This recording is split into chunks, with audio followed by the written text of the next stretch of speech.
And that's, perfect for these little juvenile tiger sharks. Chuck Severson, ABC News. If you haven't switched to Pure Talk because you're not sure their coverage is every bit as reliable as Big Wireless, why not take them for a test drive? For a limited time, Pure Talk is offering any of their plans for just $15 a month for the first 3 months, including their top-tier unlimited data plan. No contracts, no commitments, just a great deal on a high-speed network with unlimited data from an American wireless company. Dial pound 250, say Mike Rowe, and let the savings begin. Kale and Company weekday mornings 6 till 10. Whether it's Kensington cameras or fight clubs or stupid statements that people in certain communities make, they put it out there and we give our opinion on it. Right. You probably just don't have the balls to give honest opinions. Right. And if you did, nobody would listen anyway because you sound like a pleasant dweeb. Devin is definitely a white dude for Harris. Don't get mad at us for reacting to things. Why don't you get mad at the people that won't clean it up? Right. If the Super Bowl came to Kensington, that place would be cleared out and cleaned in 13 minutes. Start your day with Kale and Company. Weekday mornings 6 till 10 on Talk Radio 1210, WPHT, and the free Odyssey app. Weather sponsored by the Piazza Auto Group. The Acura Summer of Performance event is going on now at Piazza Acura of Ardmore, Westchester, and Reading. Get incredible lease offers or financing as low as 2.99% for 60 months on the 26 Integra. Shop online at piazzaacura.com. We're looking forward to a pretty nice evening. However, overnight, our low will be 73. Tomorrow, the humidity comes back. High 83. Morning showers, possible heavy thunderstorm in the afternoon. Thursday, high 90. A mix of clouds and sun. Thunderstorm in the afternoon, possible again. If you're talking, they will hear you. Why are we getting killed like this? Kyle's not here. Got caught drinking beer in the park a couple of nights ago.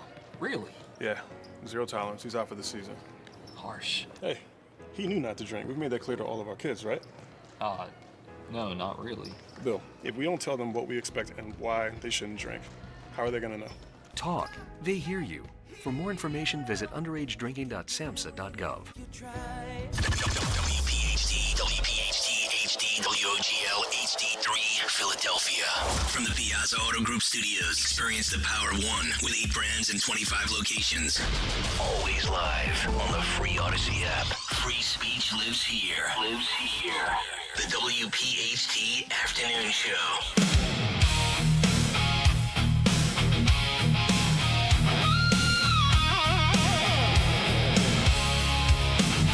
When you want the best that there is, when you want the best in the entire biz, there's a name the stations call you sure to like. It's America's host, and his name is Mike. Stunt brain, that is. You've heard him before, and you'll hear him again. Everyone loves him when he hosts on 1210.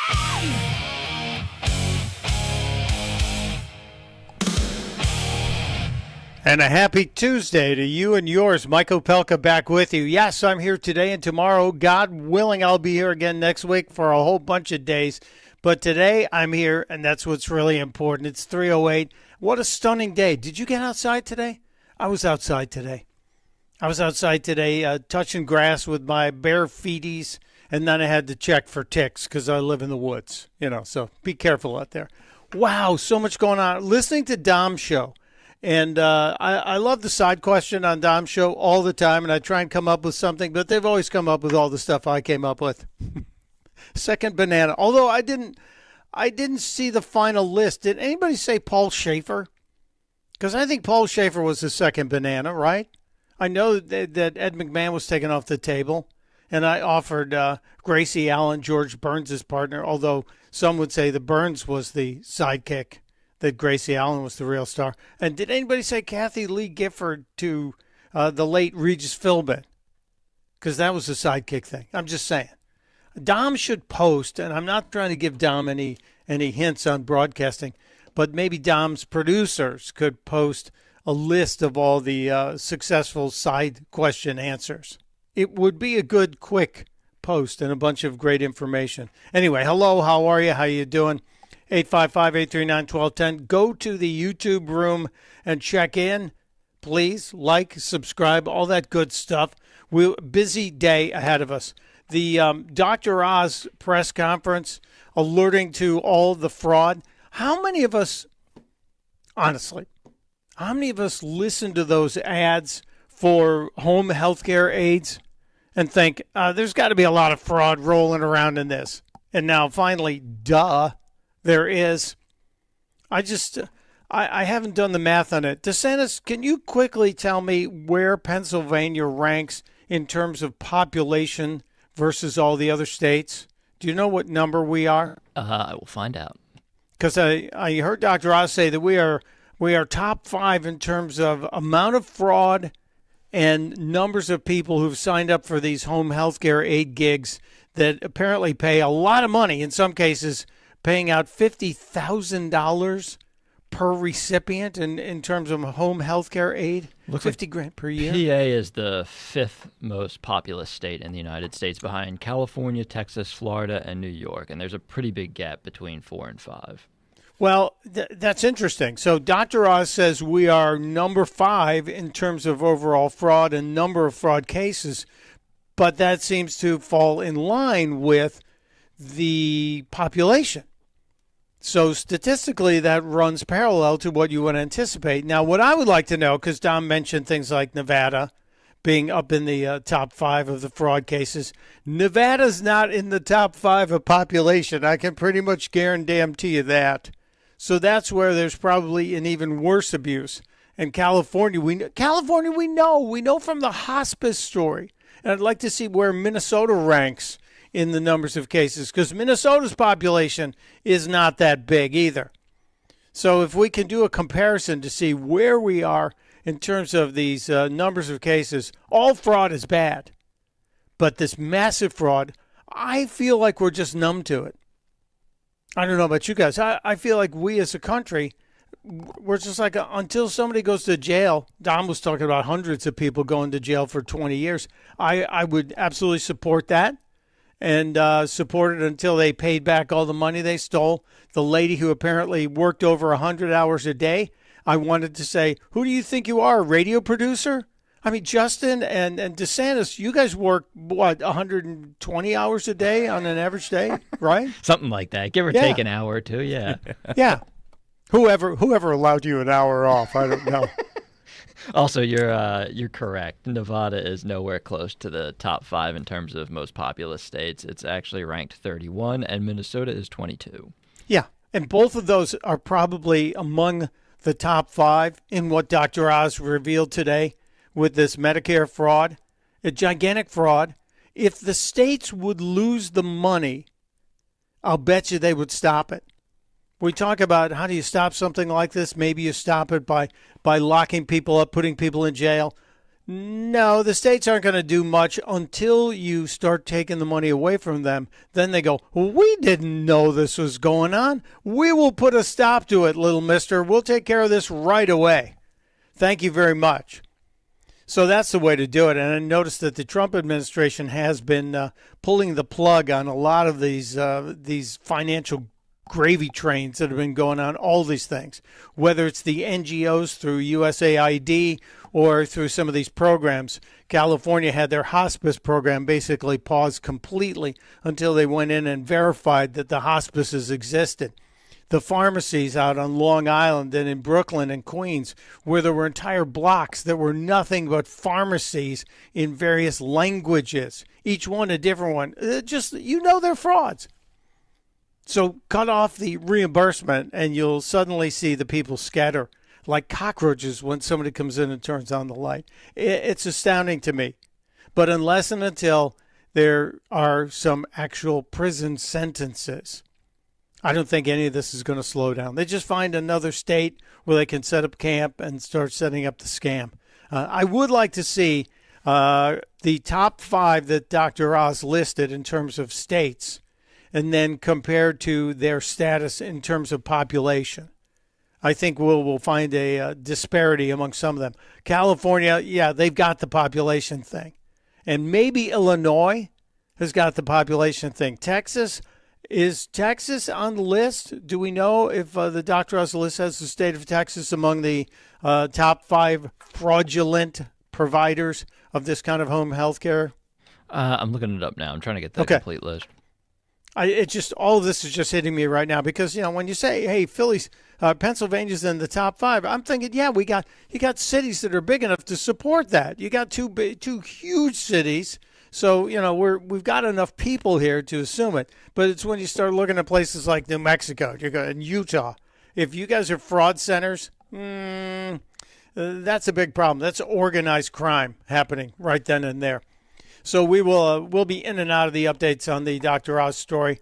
The other thing that I find interesting today, and I'm skeptical, as is Dom, about the announcement from Scott Bessent yesterday that it looks like we have a deal with Iran. And the announcement from Bessent triggered what appears to be a massive spike in the markets.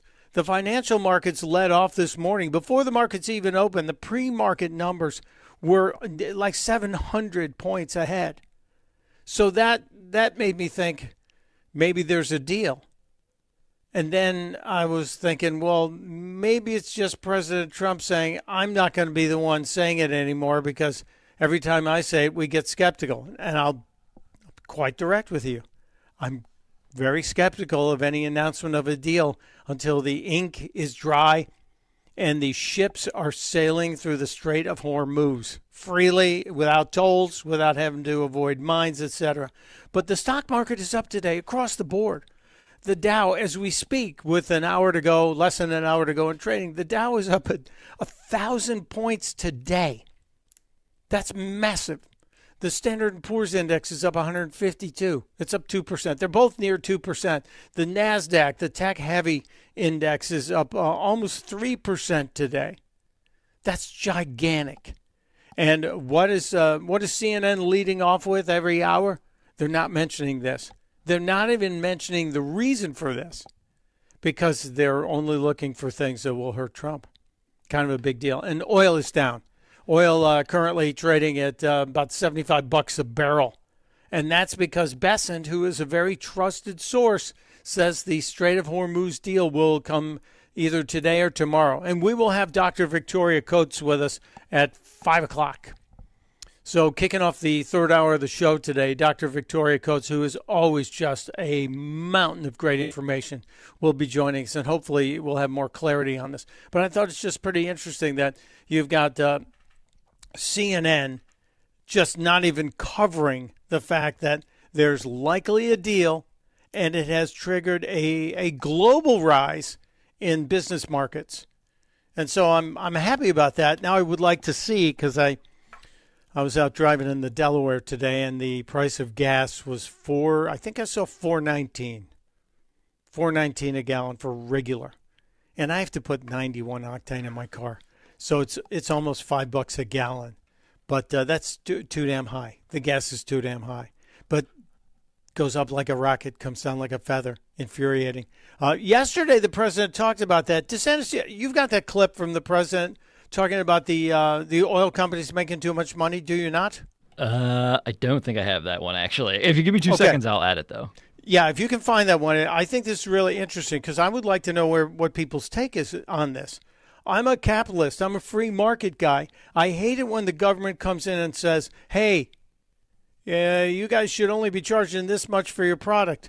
If they don't have a monopoly, if there is a competitive marketplace, I don't want the United States government telling people what the price should be for something. Donald Trump did not tell, excuse me, I got an itch here.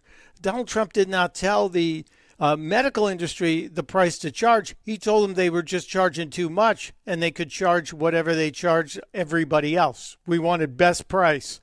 We wanted most favored nations deal. But he didn't set the price.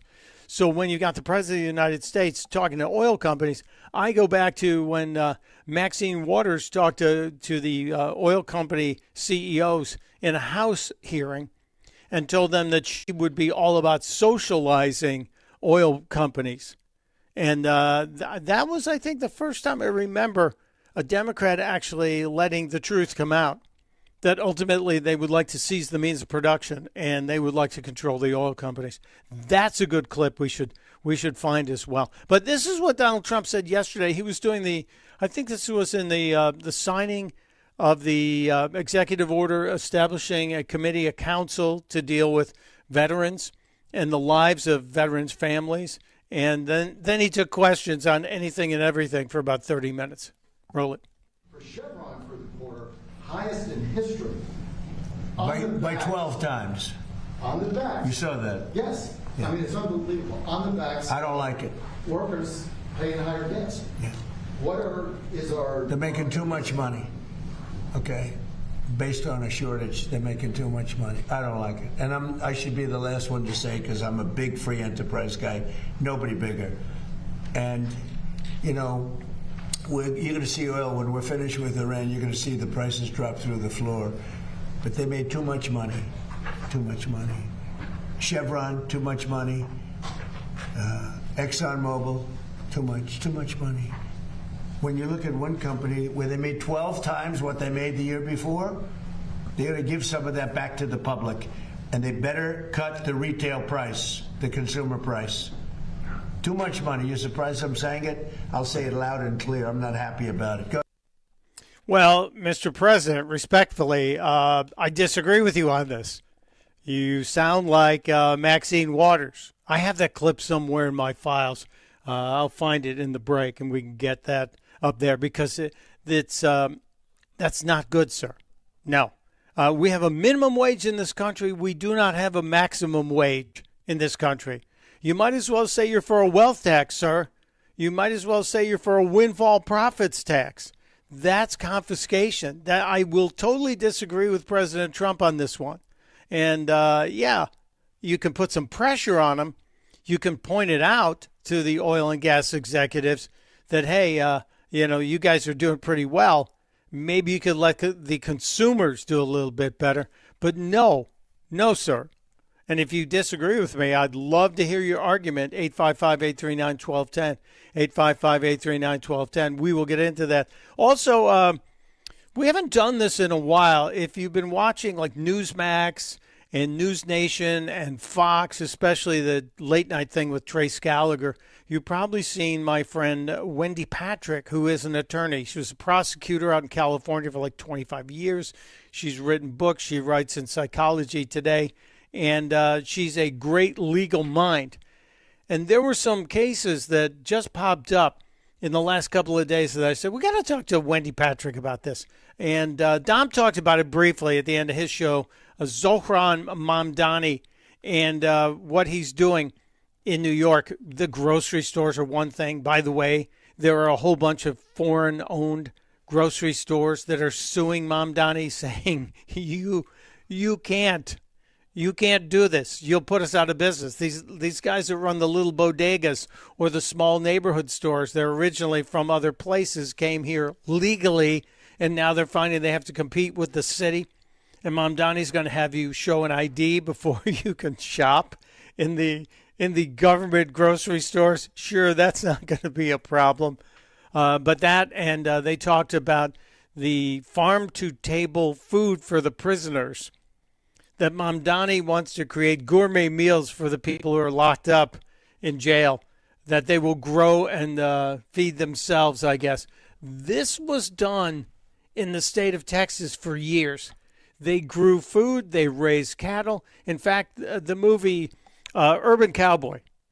DeSantis, I'm not even going to ask you if you've seen Urban Cowboy. I know Justin probably has. Right?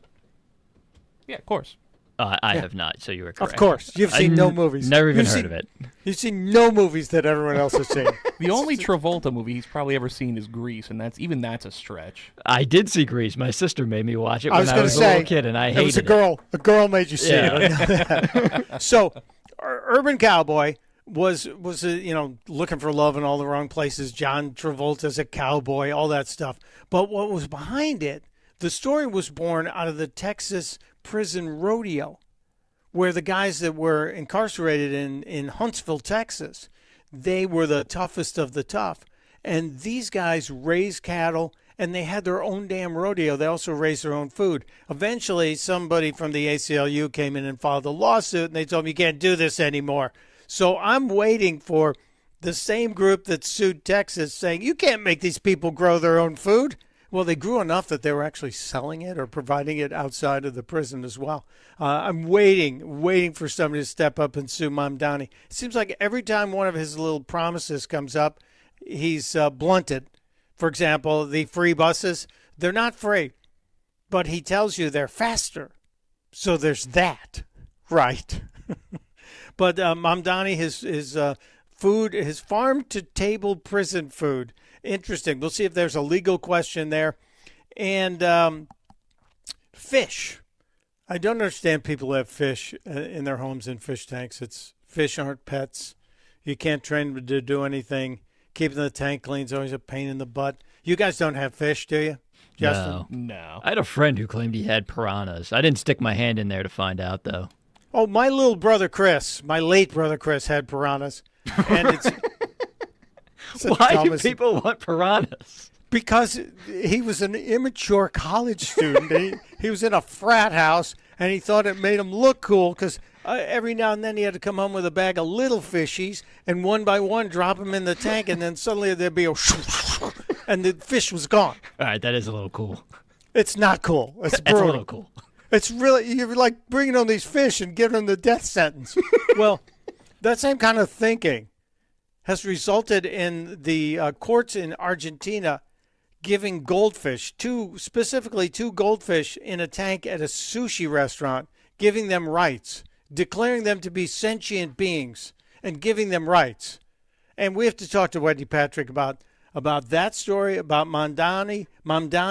And in California, a mother she's got a 12-year-old daughter, and she discovered the state is now preventing her from managing her daughter's health care because the kids get to make their own decisions, and you get to, if you want to lock your parents out of your health care account, you can, which makes absolutely no sense. But this is what's coming if the Democrat socialists have their way, that they will then take over everything that's going on. Did my microphone just go wonky, Justin? A little bit, but it's fine. Well, we'll fix it. We should probably take a break. I think there's something wrong with this headset. We might have to check it out. Anyway, 855-839-1210. You want to weigh in on any of this? As I said, Dr. Victoria Coates at 5, Wendy Patrick at 4, a couple of other crazy stories. If you know a midwife, and who doesn't know a midwife? I think there's a PBS series called The Midwife.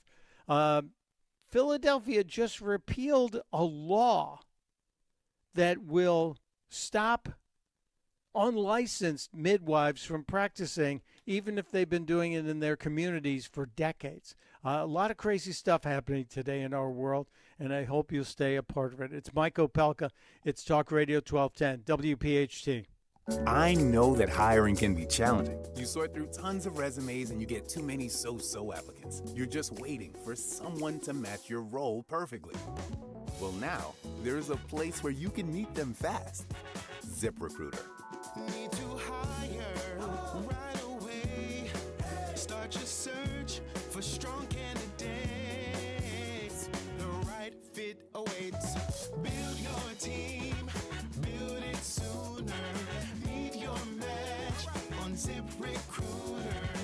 Just head to ZipRecruiter.com/free right now to try it for free, and you're on your way to meeting your match. 4 out of 5 employers who post on ZipRecruiter get a quality candidate within the first day. So try it now. Go to ZipRecruiter.com/free. Once again, that's ZipRecruiter.com/free. Meet your match on ZipRecruiter. Try it free. It is not hard to destroy a college. Last season, the podcast Campus Files brought you stories of fraternity drug rings, stolen body parts, campus cults, and more. And now, Campus Files is back for another season. There's a guy screaming into his phone. He's like, I just saw Charlie Kirk get assassinated right in front of me. Every week is a new episode and a new story. It was so chaotic. It's almost like a university under siege. Listen to and follow Campus Files, available now wherever you get your podcasts. Time now for today's Spotlight on Tech, sponsored by Ethos.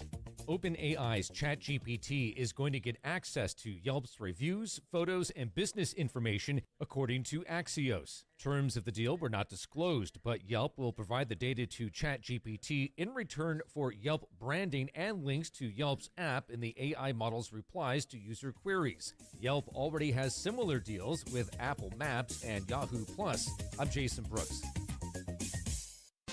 Earn an accredited MBA in as few as 16 months for about $21K at University of Maryland Global Campus. Explore 10 specializations, including finance, HR, cyber technology, and more.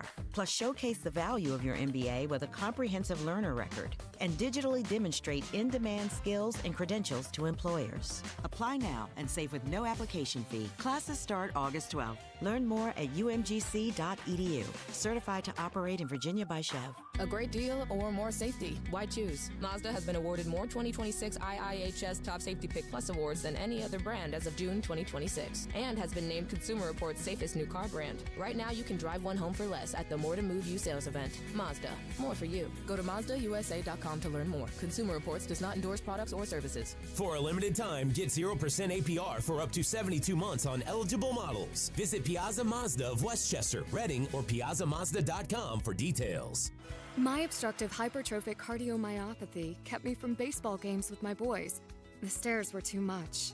With Camzyos, my symptoms have improved and I can be more active again. Camzyos is a cardiac myosin inhibitor, the first in its class to treat adults with symptomatic OHCM. Camzyos may improve your symptoms and ability to be active, and it reduced obstruction in the heart 4 times more.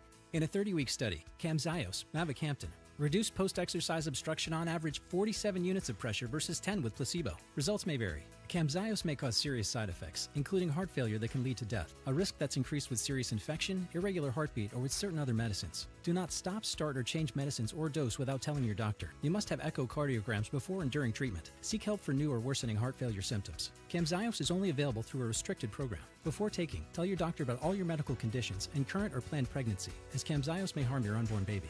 Visit Camzyos.com or call 1-855-CAMZYOS. Actor Portrayal. Today we're constantly taking photos and videos to remember our favorite moments. But what about those captured before the smartphone? What about the memories tucked away on aging VHS tapes, film reels, or in fading photos? These cherished memories are fading away with time, vulnerable to threats like heat, moisture, and mold. But fear not, there's a solution to safeguard your legacy.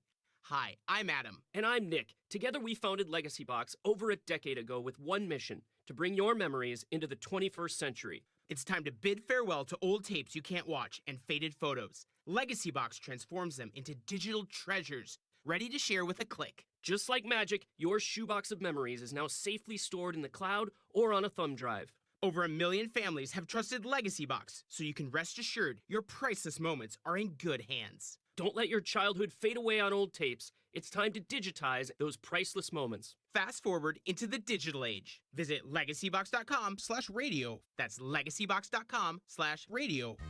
Progressive Insurance. Protect your family, your phone, and your furry friends with life, electronic device, and pet health insurance. Broadcasting live from the Piazza Premium Automobile Studios. Powering your drive with 10 brands and 20 locations. Talk Radio 1210, WPHT.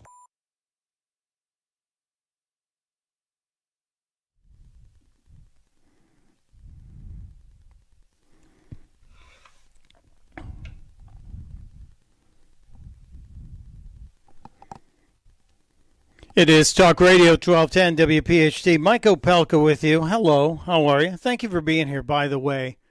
We know you have choices, and even though you don't like the music, Lisa, talking to you, I guess that means you don't like Newman Price, because he did that one. It's a beautiful piece of work, but so that's okay. And I don't know why you would think you need a nose ring because of that song. No.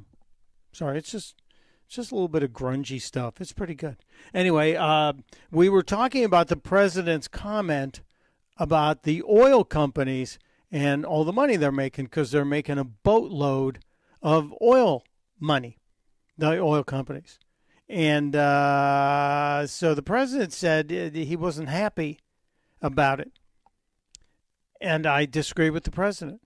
And some of you in the YouTube chat are saying, like Mike with a bunch of numbers and letters behind him. He's got like a weird password combo there that says the oil companies have monopoly on the price. Do they? If they do, then there's a collusion thing. If they are working to collude together to set the price, then somebody should talk about it. But they don't. They're all different companies with different profit motives, different shareholders to report to. The government should not be dictating the price. If that's what you want, then you want socialism. That's not good.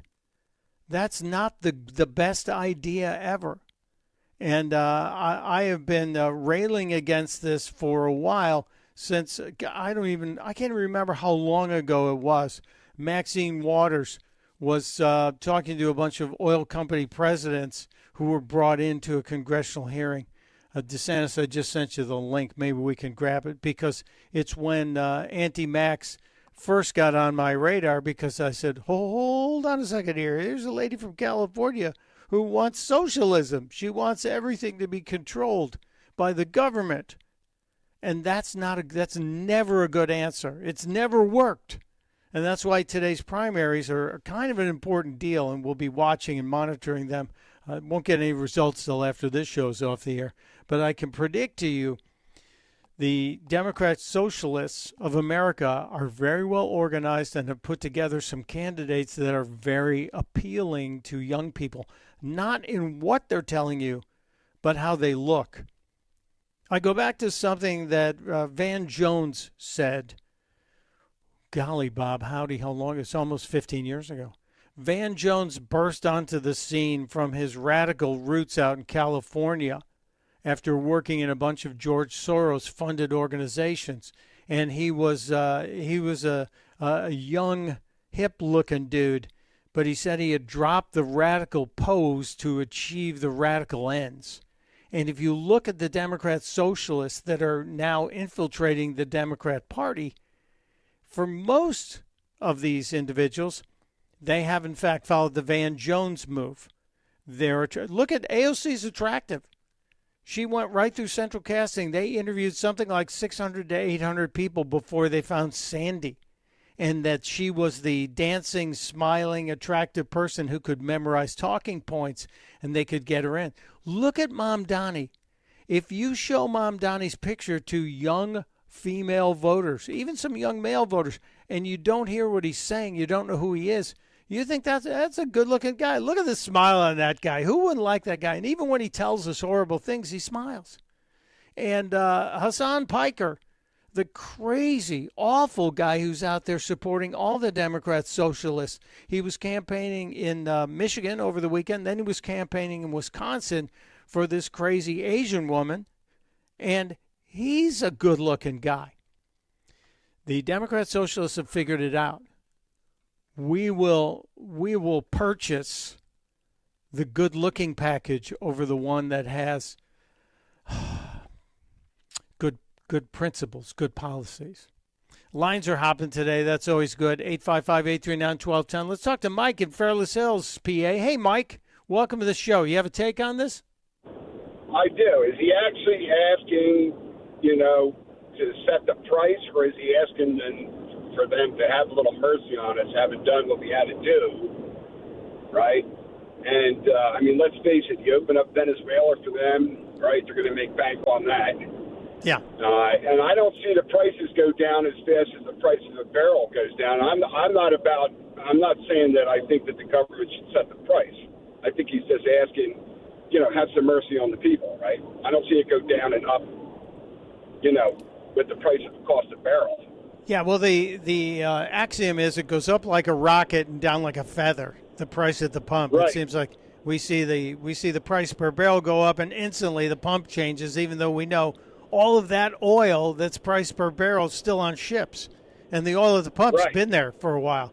I just felt like the president was a little too socialisty, saying, you guys have made enough money. I remember when Barack Obama saying to people, at some point, you've made enough money, and now here's the guy who's got the house on the water in Martha's Vineyard, the house on the water in Hawaii, the Chicago mansion and the D.C. mansion, but he wanted us to say, we've made too much money. And I was having flashbacks, Mike. I Yeah, wish no, the I got you. I got you. I see what you're saying, but unless he comes out and say, "Hey, man, we should be," people at the pump should only be paying tax. I don't see anything wrong with asking them to have a little mercy on the people. That's all. See, I like that angle. He's not And Donald making Trump, them. Yeah. Trump is a great communicator, and if he were to come out and say just that to people, to say, "Hey, it would be great if you guys could give a break to the people and maybe have a little lower profits this quarter, maybe give the people a break." But then I would be saying the same to the states to say, "Hey, we're going to do a gas tax holiday for the next 6 months to the end of the year." You've got states like Virginia that could do it, and they'd have a huge response. New Jersey could do it. Pennsylvania could do it. We're going to take a gas tax holiday to give people a break until this war against Iran drops and the price of oil goes down again. By the way, well, I'll consider it when I become state representative. Are you running? I am. Very good. Very good. What district? I'm running in District 140. 140, Mike. Do we want to give a campaign website plug for you? Sure. It's, Go ahead. www.friendsofmikegeddes.com. That's GETTIS and Sam. friendsofmikegeddes.com. I don't know much about your policies, Mike, but I will be willing to give a look at the Friends of Mike Geddes website to see what's going on. You think you got a shot or what, as they say? I hope so. I'm doing everything I can. So I'm trying to speak it into existence by saying when. I like this. When I'm state representative. You're manifesting it. That's good. See, this is what's really important right now is that people are getting involved because they're getting angry, and I just hope it's not too late. I tell you, at the beginning of January, my wife had just turned 60 in October, and I, at the end of January, were looking to see what's retirement going to look like. Yeah. And I went on the Social Security website, and I looked back at our contributions throughout the years, and I said to my wife, "Do you realize that we make twice as much as we make twice as much now as we made when we had 5 kids in the house?" Right? Wow. I don't know how young families are making. Well, that's why an interesting. Why does it still seem difficult? I should be living like a king right now. It's always the statement everybody says, I don't know how my parents did it on one salary and I was one of 9 kids, etc. But that's always the issue. We might have this. A couple of weeks ago, DeSantis and I were talking about this very question. Why do the young people feel like they can't afford that first home? They can't get in that starter home. And there's a comedian, I think she's going to be in the area pretty soon, Tammy Pescatelli. Do you know who Tammy is? I do not. Okay, she gave us a clear description of why none of these people can afford a first home, and I'm not going to spoil it. We'll put it up in a little bit. We'll play it so you can watch it on the YouTube channel too, which is very good. But Mike, I'm worried about your health and safety. Do you realize you just transgressed the unwritten law, brother? How What's that, are you? Rob? You gave your wife's age out on the radio. Oh, when people look at us, they don't think we're that old anyway. It's all right. God bless you. Yeah. Does your wife listen? Well, 5 kids kept us looking young. We had 5 combined. My wife had 2, and I had 3. Yeah.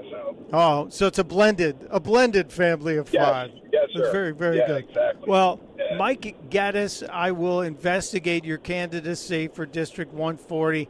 I wish you good luck. You sound like you're a guy who's got some good ideas and a guy who's got his head screwed on straight. So that's excellent. I appreciate you calling. I'm just like my people. I work as a construction inspector, bridge and highway construction. So I've been in construction my whole life. I'm just like my future constituents. So. Well, that's good. That's good. I hope you'll stay in touch and keep us posted on how things go because we want to keep track of all our local rising stars here at Talk Radio 1210 WPHT. Thank you, Mikey. Thank you. Appreciate you.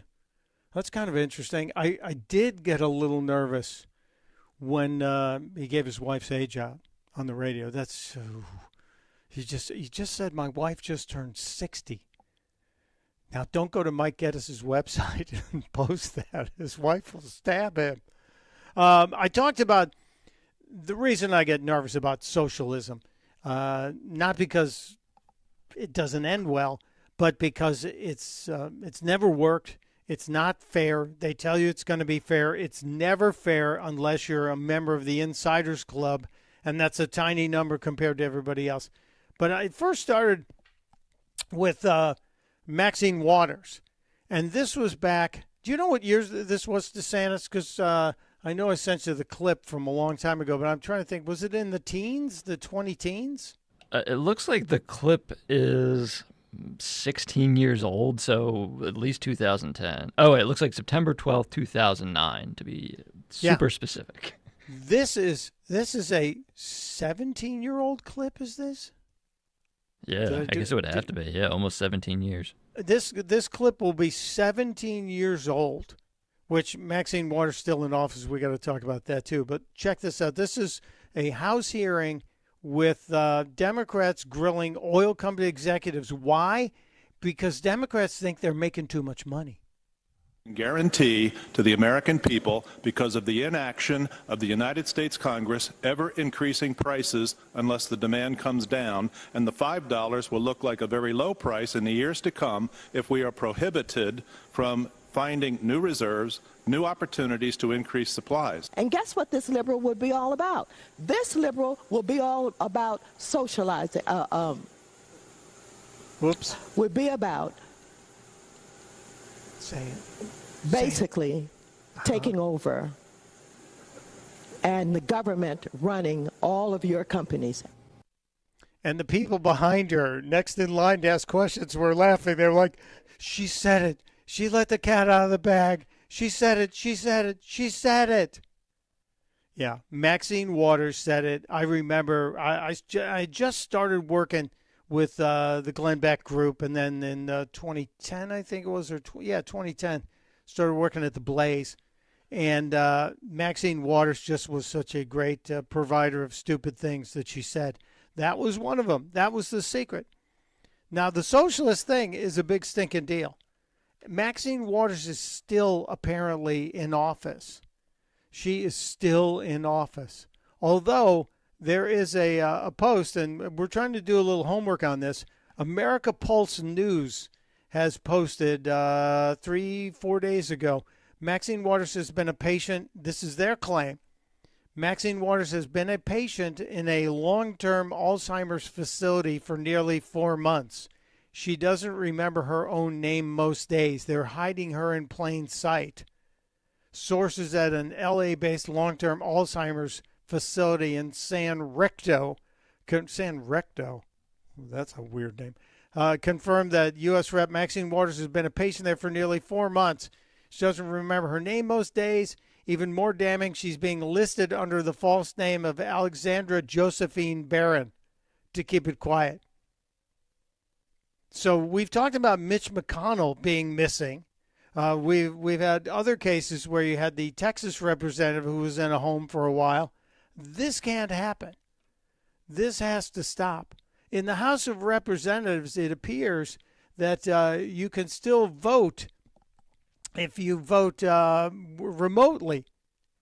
And I'm not sure this is a true story because there are some videos from as recently as May with Maxine Waters actually appearing in D.C. Yeah, I don't think it's true. I just looked it up. It looks like the last time she had a recorded House vote was on July 23rd. She voted nay for H.R. 8884, which was removing barriers to work for disabled Americans. And it looks like House Rule 3 is back in place. They temporarily suspended the rule during COVID-19 to allow proxy voting, but House Rule 3 says a member may not authorize any other person to cast his vote or record his presence. So if she's recorded as having voted on July 23rd, that means she was there and present.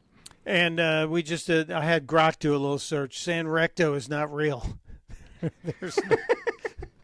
Sounds like a shady operation, too. I don't want anybody checking my San Recto either. But if Maxine Waters is there, I wonder if she's still has all her. She's 87 years old. And remember, she's the one who wanted Melania Trump investigated for possible deportation, if we go back to March of last year. But this whole question of who's still fit to serve, I don't think an age limit is key. I do think competency is key, and I would support some kind of competency test because Mitch McConnell's 83, Maxine's 87, Bernie Sanders is 84, Pelosi 85, Angus King is 81, Chuck Grassley, who does seem to have his wits about him, is 92. And then Steny Hoyer's 86 as well. So I'm all for term limits, but I'm also for competency tests. And I would even take that all the way up to the tippy top to the president. I don't think Donald Trump would have a problem passing a competency test. But some of these other people, I wonder. I made a prediction today that I think McConnell resigns. And if you're watching on the YouTube channel, I'm using air quotes with my fingers. Mitch McConnell resigns this week. And somebody, was it you, Justin, who said resigns, or we discover he's not even breathing? We'll find out one of the two in the next couple days. Yes, we will. And the reason why they had to wait until after the 3rd is because if McConnell steps aside and retires now, they don't have to hold a special election like they did in the case of Lindsey Graham. They can just appoint a replacement. So it was a very different thing. We'll talk about that. We got to get into a bunch of other crazy stories. SpaceX is crashing a rocket into the moon today intentionally. I know, that's kind of interesting. I do have to talk about the goldfish being a sentient being. How long is a goldfish memory? Have you ever been accused of having a goldfish memory? That's an old insult that apparently a goldfish, their memory is something between 3 and 7 seconds long. So they can't think past or back anything older than 3 to 7 seconds ago. So how do you declare someone a sentient being? Goldfish memory? I don't know. But we'll get to that. We'll get to California rights. Wendy Patrick will talk crazy law with us. And are the Pennsylvania lawmakers going after the Amish? It might be a case of persecution. Religious persecution. I'll share with you the story. It's in the Inquirer. Never mind the story of the fraud. I don't think the Inquirer's got to that yet. But it does appear that Pennsylvania lawmakers going after the Amish midwives. Details just around the corner. It's Opelka on Talk Radio 1210 WPHT. Today we're constantly taking photos and videos to remember our favorite moments. But what about those captured before the smartphone? What about the memories tucked away on aging VHS tapes, film reels, or in fading photos? These cherished memories are fading away with time, vulnerable to threats like heat, moisture, and mold. But fear not, there's a solution to safeguard your legacy. Hi, I'm Adam. And I'm Nick. Together we founded Legacy Box over a decade ago with one mission, to bring your memories into the 21st century. It's time to bid farewell to old tapes you can't watch and faded photos. Legacy Box transforms them into digital treasures, ready to share with a click. Just like magic, your shoebox of memories is now safely stored in the cloud or on a thumb drive. Over 1 million families have trusted Legacy Box, so you can rest assured your priceless moments are in good hands. Don't let your childhood fade away on old tapes. It's time to digitize those priceless moments. Fast forward into the digital age. Visit legacybox.com/radio. That's legacybox.com/radio. Looking for an auto repair shop you can actually trust? McCullough's Auto Repair has been serving Delco since 1999. They believe honesty, fairness, and friendly service still matter. Chuck and Ralph run the place. No matter your car's issue, they'll explain it in plain English and help you decide what really needs to be done now and what can wait. Chuck's motto is, I'll never steer you wrong. Call McCullough's at 610-446-1230 and ask for Chuck or Ralph, or visit McCulloughsAutorepair.com. You don't need another opinion, just the facts. What caused that crash on the Schuylkill? Will it rain before the kids' game? What happened at the school board meeting last night? At KYW News Radio, we don't take sides. We take notes, delivering the information you need to make the best decisions for your family. The news you need whenever you need it. Depend on KYW News Radio, Philadelphia's most trusted news leader for more than 60 years. And now, Babbel proudly presents The Cat Chat. Bonjour, monsieur. Yes, hi. I'm staying in room 22, and I was wondering if there was anyone I could chat with about my sheets. They seem to be making me just really itchy. Pardon, vous avez dit un chat? Yeah, it's not a big deal. I just want to chat with maybe like the cleaning service, see which detergent they use. Just a chat. Chat. Please, I'm so itchy. Un instant, s'il vous plaît. Matisse, j'ai un client qui demande un chat. Oh, my goodness. I thank you. It's just a chat, really just a... Voilà. What? Sir, you requested a cat to scratch you. Traveling mistakes can really be absurd. Learn to speak like the locals with Babbel, and no one will mistake your chat for a cat. Sir, please. Your cat. Get up to 50% off on your Babbel subscription when you sign up at Babbel.com. That's Babbel.com to get up to 50% off. Babbel.com. Attention. Have you racked up $10,000 or more in credit card debt? Are you barely getting by making minimum payments? With credit card debt reaching all-time highs, National Debt Relief is notifying consumers about significant debt relief options currently being made available to help those with overwhelming credit card debt. These options may reduce a large portion of credit card debt for those who qualify. You don't need to declare bankruptcy or take out a consolidation loan, and you may only have to pay back a fraction of what you owe, even if you have bad credit. National Debt Relief has already reduced the credit card debt for more than 550,000 consumers, so don't wait. If you owe $10,000, $20,000, or even $100,000 in credit card debt, you can now take advantage of this financial debt relief as the cost of living continues to skyrocket. To check what debt reduction you may qualify for, call 800-358-6868. That's 800-358-6868. Again, 800-358-6868. Hey, Hatboro. Tell your smart speaker to play 1210 WPHT. WPHT.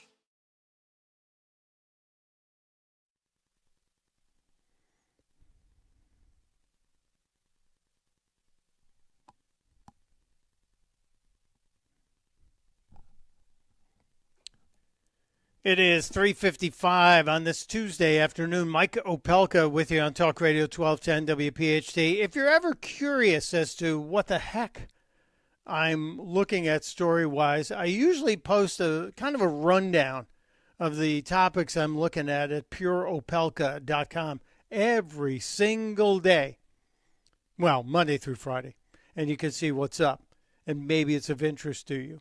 But it's an easy thing to do, and there aren't any stupid pop-ups on it because it's just the place I go to give back to my radio brothers, and pureopelka.com, stuff I post every single day, and I've got everything on there that we're going to talk to Wendy Patrick about just around the corner. One of the things that we want to talk about is the story out of Pennsylvania, where the legislature has apparently decided that they would like to go after midwives who aren't licensed, which it makes me think that the state is trying to get its beak wet by having more control over midwives. And it's not something I thought about because the whole midwife thing is this guy. I have a neighbor who's a doula. Does that word ring a bell to you? DeSantis, you're the Harvard guy here. Do you know the word doula? I know. I'm familiar with it. I don't know what it actually translates to. I think that's something to do with being the best of the best midwives. I'm not sure. But so it looks like the Amish do a lot of home delivery. And this would be a crimp into the religious beliefs of the Amish. And I just don't know if midwives banned in Pennsylvania is a good idea. They're not banning the licensed ones. It's a big deal. Georgia's already banned midwives from practicing. The Taliban has banned midwives from practicing. midwifery, I guess, is not going to be a good thing. But if Pennsylvania is doing it, I'm betting there's going to be some big pushback on it. And they've been calling this everything from the quiet squeeze on childbirth in Pennsylvania, the felony midwife bill, which banned traditional midwifery.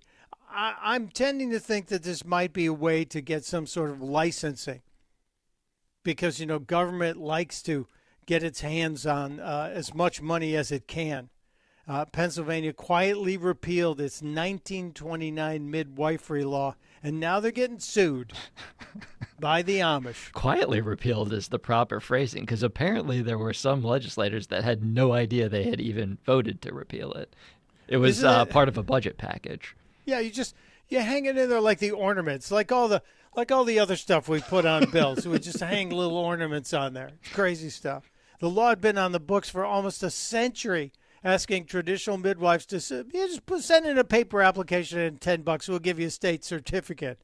And now they're getting rid of that. So 13 states did not regulate midwifery at all. So I think this is all about regulation, but we will see if the Amish prevail in this. We might ask Wendy about it. Just around the corner, we'll talk some crazy laws with our friend Wendy Patrick next on Talk Radio 1210 WPHT.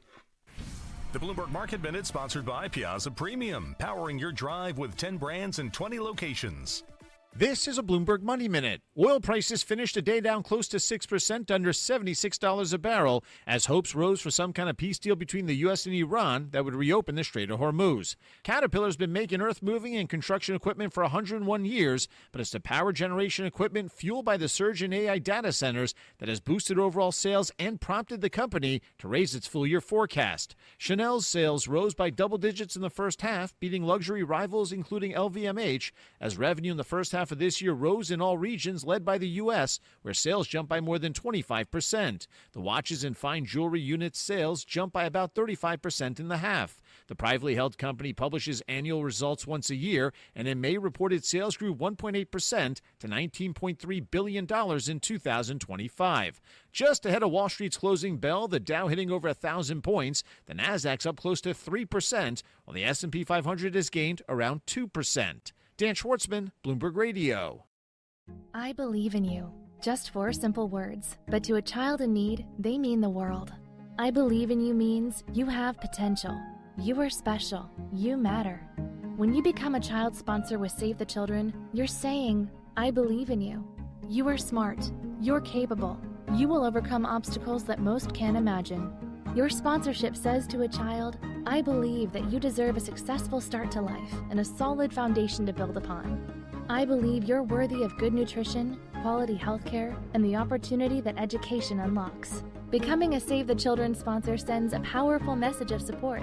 It says, I am here for you, to lift you up, to cheer you on, and to celebrate your success. Because when you believe in a child, you empower them to believe in themselves.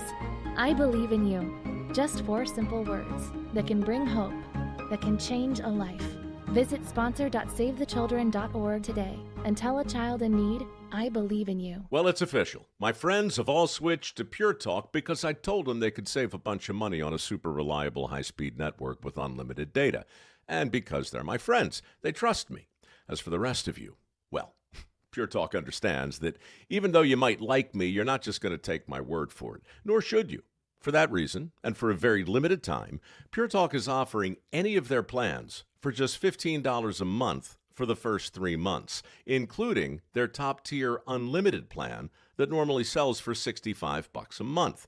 Think of it like a test drive, a super simple way to save $150 while you kick the tires on Pure Talk's blazing fast network, and a fine way to see for yourself why I switched from big wireless, along with a few 100,000 of my closest friends. Dial pound 250, say Mike Rowe, and be connected to Pure Talk's friendly U.S. customer service team. Again, dial pound 250, say Mike Rowe, and let the savings begin. A plane has crashed into one of the towers of the World Trade Center. The events of September 11th changed our nation forever. As we approach the 25th anniversary, Talk Radio 1210 WPHT is looking to hear directly from those who experienced that day firsthand. Were you a first responder who answered the call on September 11th? Were you in New York City, Washington, or near Shanksville? Share your story as part of our special 25th anniversary broadcast, 9/11 Through the Eyes of, a collection of personal memories, reflections, and experiences from those whose lives were forever changed. If you have a first-hand account and would like to be considered for an interview, visit 1210wpht.com/911story. Let's remember, honor, and preserve them for future generations. Go to 1210wpht.com/911story. The summer heat means it's that time of year to crank up the AC again. To keep your home cooling more efficiently and help save you on high energy bills, better go Gaida and finally replace your old drafty, inefficient windows and doors at Gaida Door and Window. Right now, Gaida is offering their best discounts of the year with their big 40% off summer sales event on all expertly installed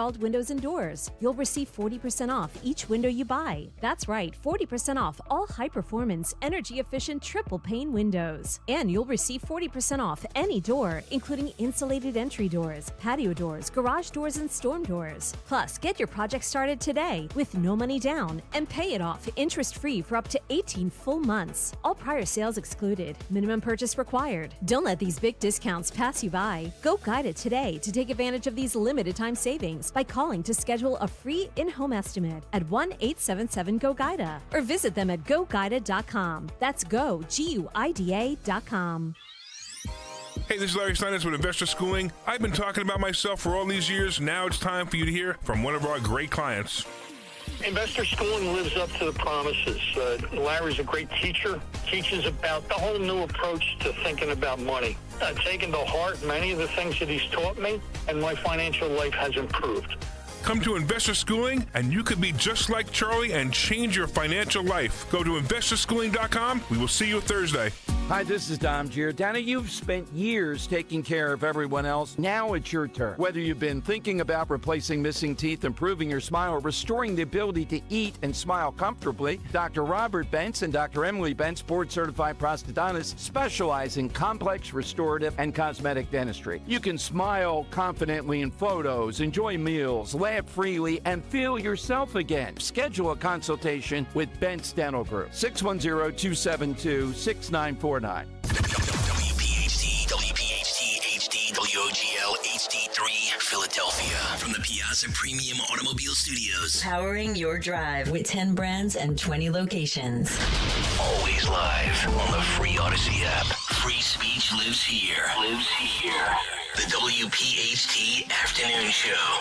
He's the voice that cuts right through. Truth is hard, wild and true. Turn it up, feel that sound. Mike Opelka's in your town. Mike Opelka on WPHT. Rockin' Philly talk loud and free.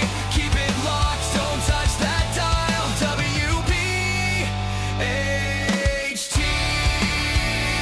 Mike Opelka style.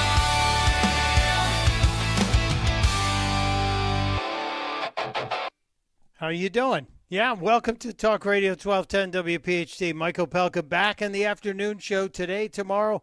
And I'm looking at my calendar for next week. DeSantis, can you confirm that I'm scheduled Tuesday through Friday of next week? Let me see. Let me see. Yes, I know for a fact that of course, Mike. You're going to be It's here like next pull week. the teeth I around don't know. here. I don't look at the schedule that far in advance. You know, ladies and gentlemen, we're doing kind of a little post-show training here. This is improv theater. I thought it was a genuine question. You never deny the reality that the other person throws to you. You just say, oh, yes, of course. Yes, and it's going to be great. All right, yes, my bad. and. That's the theory. I thought it was a genuine inquiry, and I didn't want to mislead you, so I figured I would just double-check. Thank you. I should have known you already knew the answer. Yeah, a good lawyer never asks a question they don't already know the answer to. Where did I learn that? From my good friend and attorney, Wendy Patrick, who taught me that axiom. You never ask a question you don't know the answer to. I reached out to Wendy Patrick and said, hey, I'm back doing radio in Philly today. Can you join me? And she said, absolutely. And then I sent her the topics, and I thought maybe she's going to bail out. She said, no, I love all these. So if you've been watching any news television lately, you've been watching Fox, Trace Gallagher, late night, you watch Newsmax, you've probably seen my friend Wendy Patrick, or you should be following Wendy on Twitter X. Great stuff. She writes in Psychology Today as well, and she's joining us today. Wendy, thank you for always making time. Appreciate you. Thank you so much, Mike. And, I've taught you a lot more about the law than just that, but we'll start there. Absolutely. You got to know how questions are going to be answered. That's true. You also taught me never be the test case in anything. Amen. I was going to just follow that up. Don't be the test case. Yeah, because I can honestly say I have sometimes been a little bit too much of a pioneer in my life and ended up being the test case on some topics. Not something you always want to do. So maybe let somebody else be the sacrificial lamb before that happens. Wendy, I sent you a lot of different things. I want to ask you questions about it. I think the most outrageous thing, I want to go there first. Argentina, a judge in Argentina has granted basically rights to two goldfish, saying they're sentient beings. Any fear that this is going to happen in your home state of California? Well, yeah, of all states for it to happen in, right? We already have an enormous amount of laws on the books that protect animals and wildlife. And a lot of people don't know this because you think about the domesticated types of pets that we have. We have dogs and cats. We're not allowed to have lions, tigers, and bears if we live in an area zoned residentially. But it's also true that we've had a long list of laws that protect the way we treat animals. And I actually haven't seen a law yet on goldfish. And I know that when this story came out, people were really interested because lots of people have fish tanks at home. And they worried, gosh, what are the restrictions going to now be? And just for our friends and listening that don't know anything about this case, it really had to do with two goldfish being prominently displayed on the facade of a sushi restaurant. And somebody took a closer look at the fish tank, which was exposed to sun and street noise, and wondered about the fate of the two fish. One of the reasons that it's not a lawsuit, but one of the reasons that courts care and get involved in cases like this is a lot of times the people that own the animal in question don't object. So it wasn't an issue of, those fish are fine where they are. There's really not an objection to seeking a better life for any animal that's being maintained anywhere. And when I looked a little bit more into it after you sent me the story, I found a number of other stories about even animals that have been in the zoo, and people worry, well, is that cage adequate? Is an orca a big enough mammal to deserve a bigger cage? Should they all be released back into the wild? So these things are litigated now and then, but it takes a story like this kind of going to one extreme to really put it back on the radar. Yeah, it's stunning to me that they would say the fish are sentient beings. I'm just wondering if they're going to get to vote in the next elections in Argentina. Because or are they already on the rolls? Good point, Wendy. The issue of noise in a fish tank, there's noise under the water, and water is a great transmitter of sound. So that's one I don't understand. I guess they've solved every other problem in Argentina, so this case had to be brought forward. Craziness. Exactly. My favorite quote is "Fish are like astronauts. They travel in their own environment with careful monitoring and so on and so forth." That was you just don't. That's not normally the way we think about it. No, and I'm sure every astronaut is insulted by that. It would be an absolute insult to me. Argentina, not known for its space program. Just saying. Just throw that out there. Not yet. Wendy, right. I've already insulted your home state of California because, as you know, there's a lot of activity going on in California that some people could consider sketchy. I sent you a story. I want to play a little clip for the audience of this mom who found out that she was really no longer in charge of her 12-year-old daughter when it came to healthcare decisions. DeSantis, you've got that clip queued up, don't you? Correct, yes. Okay, I'll call to drop out of this at some point. But, Wendy, check out this woman's shock and dismay at this. I have a question for you. I got a notification in my chart from my daughter Gianna saying that once her birthday hits on August 4th, that I'm not going to have access through my chart for her appointments and her like test results and stuff. Correct. What you're going to have to do is when the child turns 12, you're going to have to bring her in and she's going to have to create her own account. Her own account? How? Mm-hmm. How would way you made yours. On like my device, so she has her own login? No, her device. She's her device. She's 12. She doesn't have a device. Now, oh, then she won't be able to access. Like, how is she? So you guys expect 12-year-olds to make their own appointments and monitor their test results? It's not us. It's not. This is a state nationwide thing. Crazy. And my kids, I can't even get my kids. I can't even get my own kid unless they give me access. But I have to.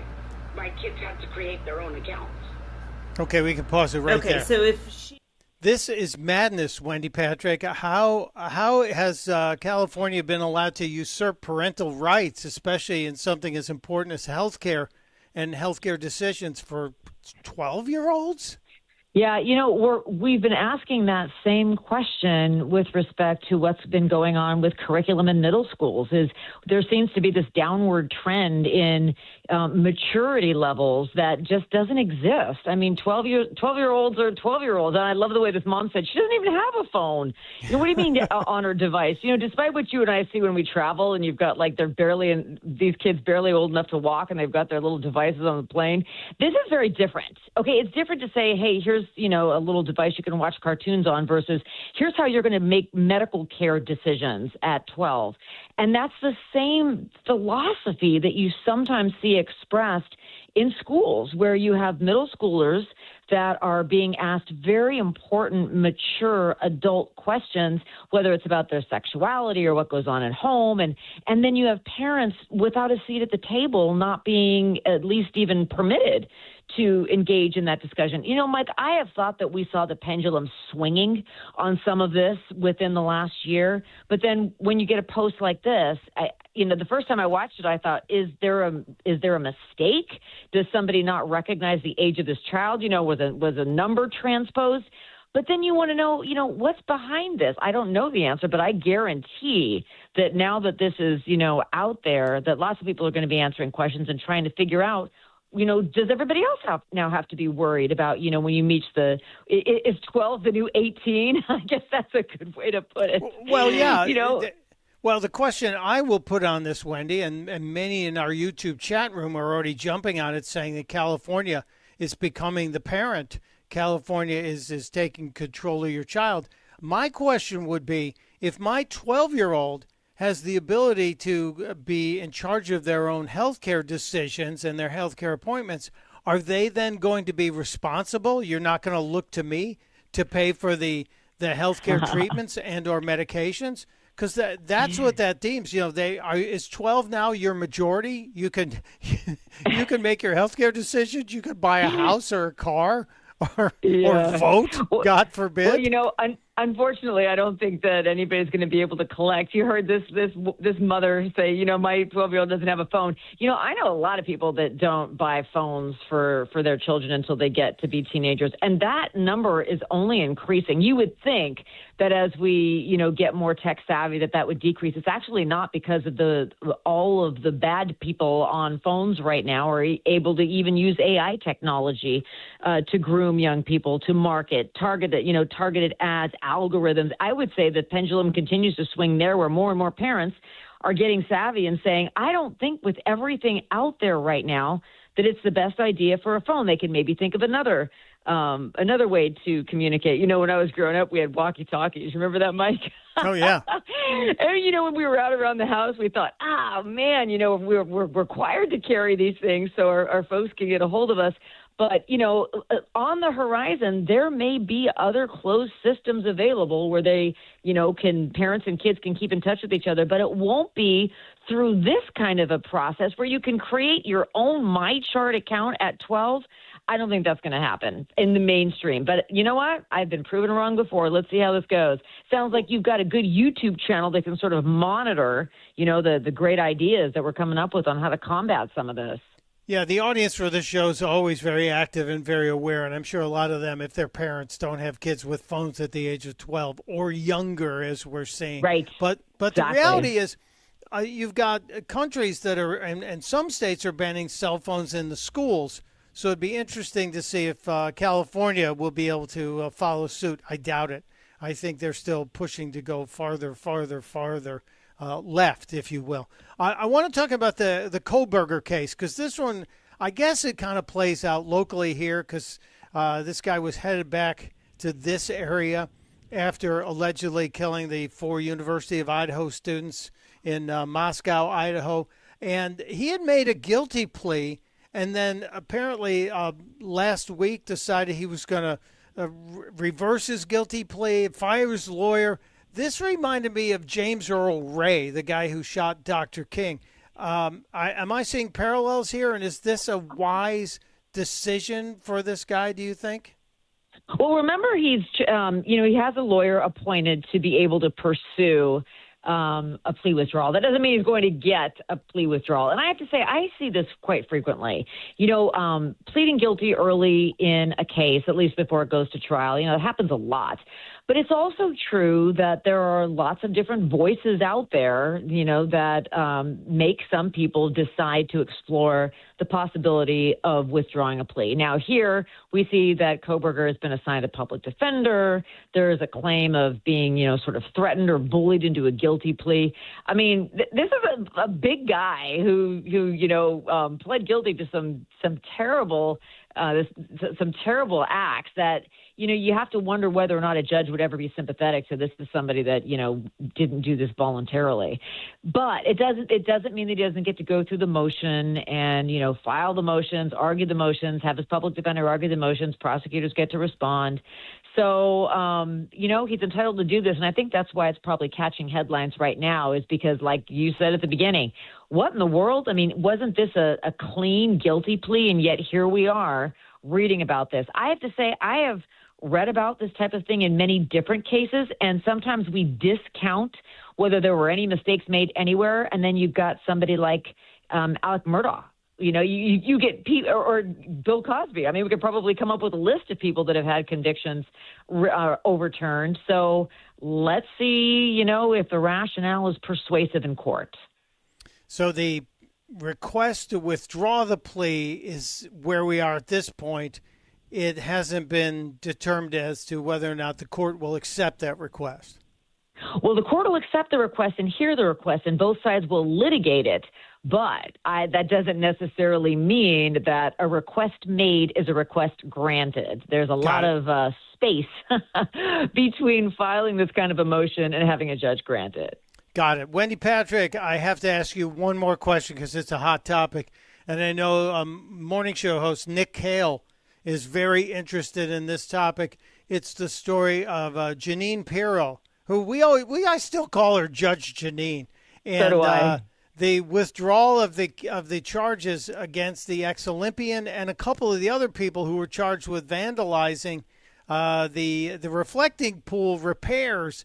And it sounds like there's a lot of tension between the president and his personal choice to be the attorney there in the D.C. district. Any hints, Wendy? Do you think this means we'll be seeing Judge Janine back on the 5 very soon? Judge Janine is so good at this job. I mean, what she basically did is she thought she had the evidence. She made a press conference. There was a grand jury. She got subsequent evidence that caused her to move to drop criminal charges because you can't go forward if you can't prove it beyond a reasonable doubt. That's the standard. People say, oh, you can indict a ham sandwich, but you'd need to convict that ham sandwich in order to have charged it. And this is one of those cases where, yes, it's not a good look due to the way the information came in. Unfortunately, sometimes all of the information doesn't come in at the beginning. It sort of trickles out. Kind of a nice capital pool analogy there that they drained and then refilled it. I see what you did there, yeah. Yeah, but you and I have seen the footage. Our listeners have seen the footage.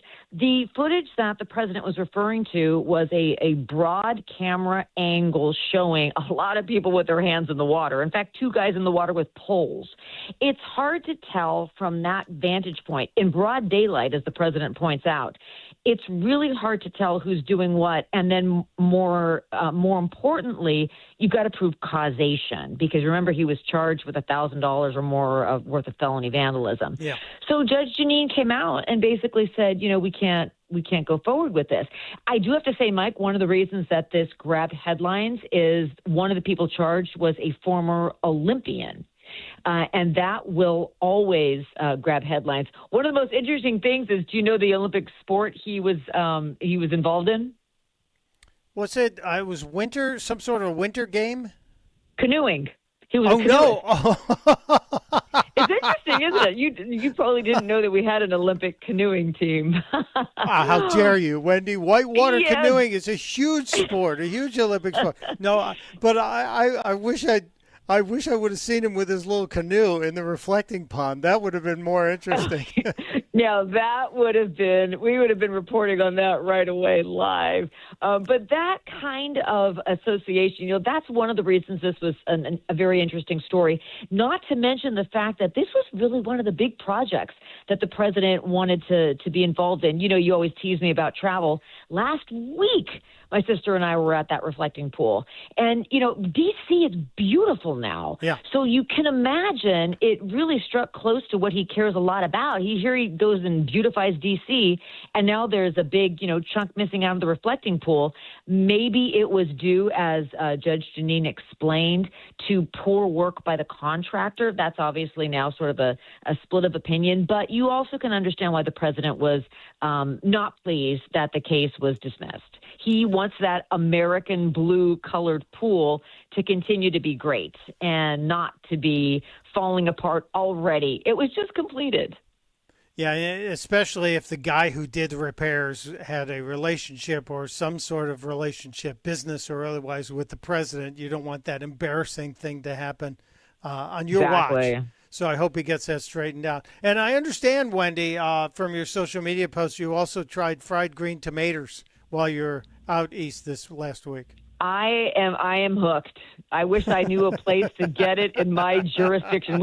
I guess we don't grow fried green tomatoes here. We don't grow green tomatoes. So, but yes, thank you. Thank you for always being such a loyal follower. And I'm right back at you. I love watching what you're doing as well. Always great stuff on Wendy's social media outlet, wherever she's posting, and she's always got great stuff going up in Psychology Today. Well thought out and great information. Our friend Wendy Patrick PhD, on her Twitter X account. Thank you, my friend. Appreciate you joining us. You got it. Always a pleasure, Mike. And there she goes. We covered the legal gamut here. Craziness. I read that Judge Janine was back at the White House today with a box of information, and she had a private meeting with the president. Can we get a number on how long that meeting lasted, DeSantis? Because, you can pretty much gauge how well a meeting's going. If it's a long meeting with Trump, it's usually a good meeting. If it's a short meeting, it's usually, you're fired, get out of here.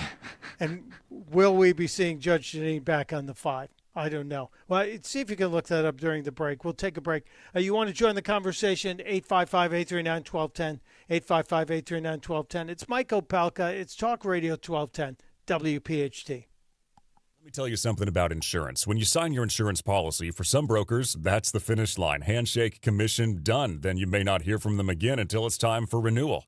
But your business runs all year, so do the gaps and the risk. So go to Supersure.com. If your company has more than 25 employees, whether you're the owner, CFO, or HR manager, it can be too complex to just go buy a policy online. Supersure is the super agency built for you, licensed in every state for your business insurance and employee benefits, all with year-round support for you and your team. At Supersure.com, you can access tools like fine print facts. It'll translate your current policy into plain English so you see what's covered and what's not.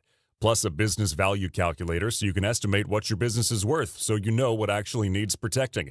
Go to supersure.com. One super agency, one powerful platform, all your policies in one place. Supersure.com. That's supersure.com. Paid for by Supersure Insurance Agency, LLC, a licensed insurance agency. In Philadelphia, Chase is proud to root for the home team because they're our team too. We cheer from the bleachers and on the sidelines. We cheer for gymnasts and quarterbacks. And with more than 80 local Chase branches and 5,000 nationwide, we are right beside you, Philadelphia.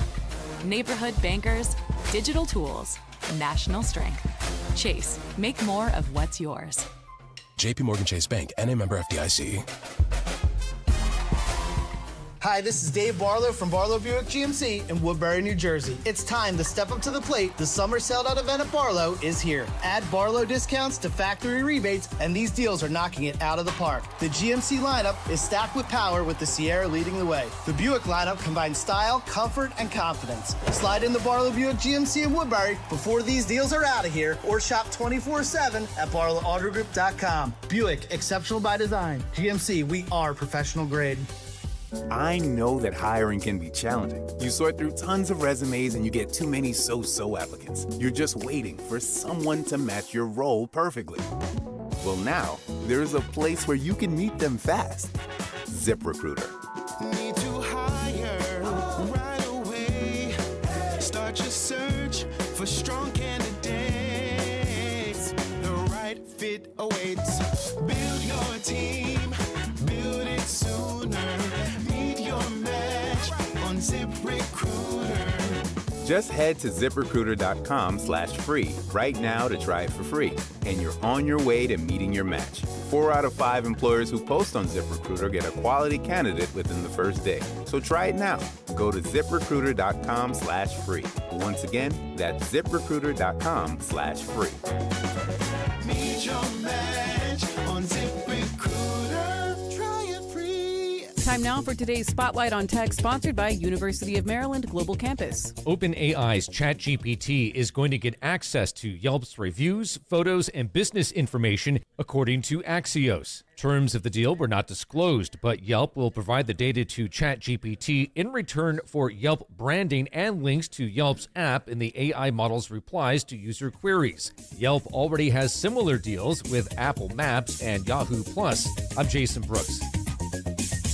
My name is Whitney Allen, and I'm a widow. My husband, Ryan, died. We never thought we'd ever have to use life insurance, but the unexpected happened. With Ethos, signing up was fast and 100% online. You can get a quote in seconds, apply in minutes, and get same-day coverage. No medical exams, and you can get up to $3 million worth of coverage. I'm grateful we were prepared. Get your free quote at ethos.com/radio. That's ethos.com/radio. Paid spokesperson. Time spent on application may vary. Online health questions required. Lanny went to college and racked up huge debt. A little bit over $100,000. For a degree he couldn't use? Now what? I had a friend that went to My Computer Career. They even helped him get hired immediately after graduation. One of the things I love about IT is that you can work from anywhere you want. You could become an IT pro in just months, including cybersecurity and the basics of AI with zero experience at mycomputercareer.edu. My Computer Career, an elite CompTIA certification partner. It worked for me, and I know it can work for you. This is one student's experience. Individual results vary. My name is Whitney Allen, and I'm a widow. My husband, Ryan, died. We never thought we'd ever have to use life insurance, but the unexpected happened. With Ethos, signing up was fast and 100% online. You can get a quote in seconds, apply in minutes, and get same-day coverage. No medical exams, and you can get up to $3 million worth of coverage. I'm grateful we were prepared. Get your free quote at ethos.com/radio. That's ethos.com/radio. Paid spokesperson. Time spent on application may vary. Online health questions required.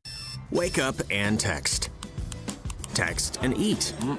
Text and meet up with a friend you haven't seen in forever. Hi. Oh, hey. Text and complain that they're on their phone the whole time. Text and listen to them complain that you're on your phone the whole time. Text and whatever. But when you get behind the wheel, give your phone to a passenger. Put it in the glove box. Just don't text and drive. Visit StopTextsStopWrecks.org.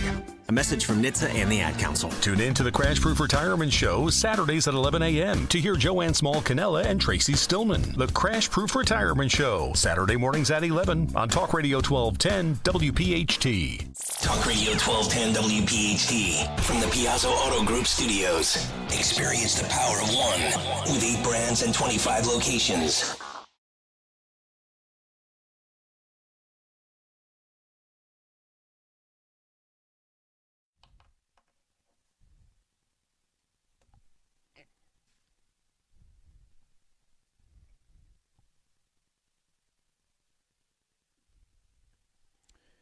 It is 4:33 on this Tuesday afternoon. Talk Radio 1210 WPHT. Mike Opelka with you. I'll be here tomorrow, and tomorrow I think we're going to have Dr. Roizen popping in. Dr. Michael Roizen from the Cleveland Clinic, from forlongevity.com, a guy who I rely on for a lot of medical information. I want to ask him a couple of questions, questions about the latest medical news.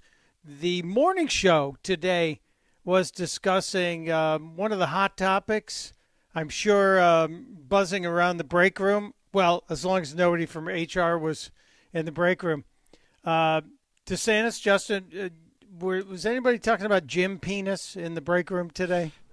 I am familiar with that story. Thankfully, it was not brought up. I didn't have to engage in a conversation. Okay. Well... Otherwise, you would be in HR today. And this whole discussion, this is one of those summer stories. Greg Gutfeld calls them summer stories that normally they wouldn't be given the space, but because it has a good headline, what the heck is Jim Penis and why is everybody talking about it? And I'm saying, what if your last name was Penis and your first name was Jim? And people were mispronouncing your last name. It apparently has everything to do with blood flow. And for everybody that doesn't understand it, I think the simplest way to understand it is, the hose that the guy from Home Improvement advertises, that's like real teeny tiny hose, and then you turn it on and it expands, and then you turn it off and it shrinks again? That's kind of the same theory. Although in the case of working out, I think it's heat related, and we all know the Seinfeld episode of shrinkage. But I'm going to ask Dr. Roizen about whether or not there's any government study money available for the topic of Jim Penis. Just crazy. But I also want to ask him about alcohol. It seems like every couple of months the theory changes on what alcohol does for us. And we've heard for years and years and years that red wine was good. A little red wine every day was good. The polyphenols in the wine would be good for your blood, good for your heart. And then we're told, no wine is good. No alcohol is good. Well, there is a study that I want to talk to Dr. Roizen about that is saying that there's increasing evidence that there is a restoration of brain function, an improvement in the domains inside the brain when people stop drinking altogether. If you've been drinking throughout your life, the brain apparently a very elastic organ that can rebuild itself. It's remarkable. So hopefully we'll get him in here tomorrow. I think that's on my schedule. We'll talk about that. So if you're a person who enjoys the drink and going to be flat out honest with you guys, no reason not to be. I quit drinking overall almost 3 months ago. Not a drop. And I think I'm healthier. Lost a little weight. Not enough yet, but a little bit without the fat shot. But so we'll talk to Dr. Roizen about that. It's just one of those crazy things. And now I find out I also have a gigantic closet of very expensive bourbons that I'm going to have to find something. Maybe we'll do a charity auction and raise some money for a good charity. Because I think there's about 10 grand worth of bourbon. Whoa. In that closet. Well, a couple of those bottles are worth $1,000 or $2,000. Oh, man. Each. So, there's some Pappy Van Winkle in there. And some Wellers and some really good bourbon. If you're going to drink, you should drink good. Don't drink rock gut. But anyway, I'll talk to Dr. Roizen. Hopefully tomorrow we'll have him on the show to talk about that and get deep into that. So get your Dr. Roizen questions ready. I see Dottie asking if we can ask Dr. Roizen about the carnivore diet. I have a good friend, Tracy Beans, who has been on the carnivore diet, and her husband have been on the carnivore diet for 3 or 4 years, and they are remarkably healthy. It's a lot of meat to eat. We'll get into it. We get Dr. Roizen in here. Anyway, that's kind of a preview of what's on my agenda for tomorrow as well. And I think Lauren Fix, the car coach, is going to join us. We have talked about the flock cameras that are everywhere now. And the flock cameras are the cameras that can see inside your car. They not only can identify you for your license plate, but they can identify your car based on the make and model, the year, the color, the license plate, as I said, and the stickers and the damage. And all that data gets sent to this massive data center outside of Atlanta, and they're creating a huge database. But is it too much? Too much surveillance? Well, there's a big addition to the flock-type cameras coming to school buses all around the country. And you know the little arm that swings out from the school bus when it stops to stop traffic? The minute the stop sign comes out, there's also now an arm that comes out to stop traffic. There is a movement to put little bitty flock cameras on all of those arms. And they can then create the same kind of database information. You can ticket the jackwagons who pass the school bus.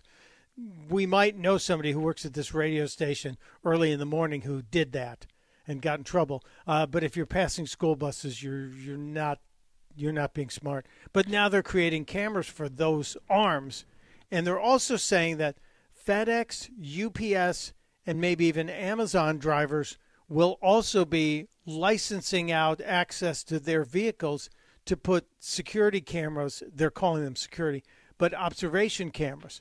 Do we think this is a good idea? Do we think this is smart to have all of these vehicles watching all the time? I know some of you are saying, well, if you're not doing anything wrong, what's the problem? We're going to talk as well tomorrow to Lauren Fix, the car coach, about this, because I think this is a big stinking deal. There was a big story in the Washington Post yesterday. I think it was like almost 6,000 words, but it was about how these flock cameras obviously capture a whole bunch of information, and there have been 50 incidents already where law enforcement officers have been charged or accused of misusing the systems. Well, some of these were the license plate readers, and some were the flock cameras, right? Because I talked to some law enforcement in Delaware here, and they have a couple of computers in their cars now, in their patrol cars. And I'm not sure if this is the county mounties or state police. Might have been state police. And the license plate readers are just running constantly, and they're surveilling every license plate they see. And if someone's got a warrant or there's some sort of violation, stolen car, it comes up immediately, to the point where one guy I talked to said he had to turn the notification sound down because it's just constantly dinging. And the flock cameras will read it on a different monitor in the cars.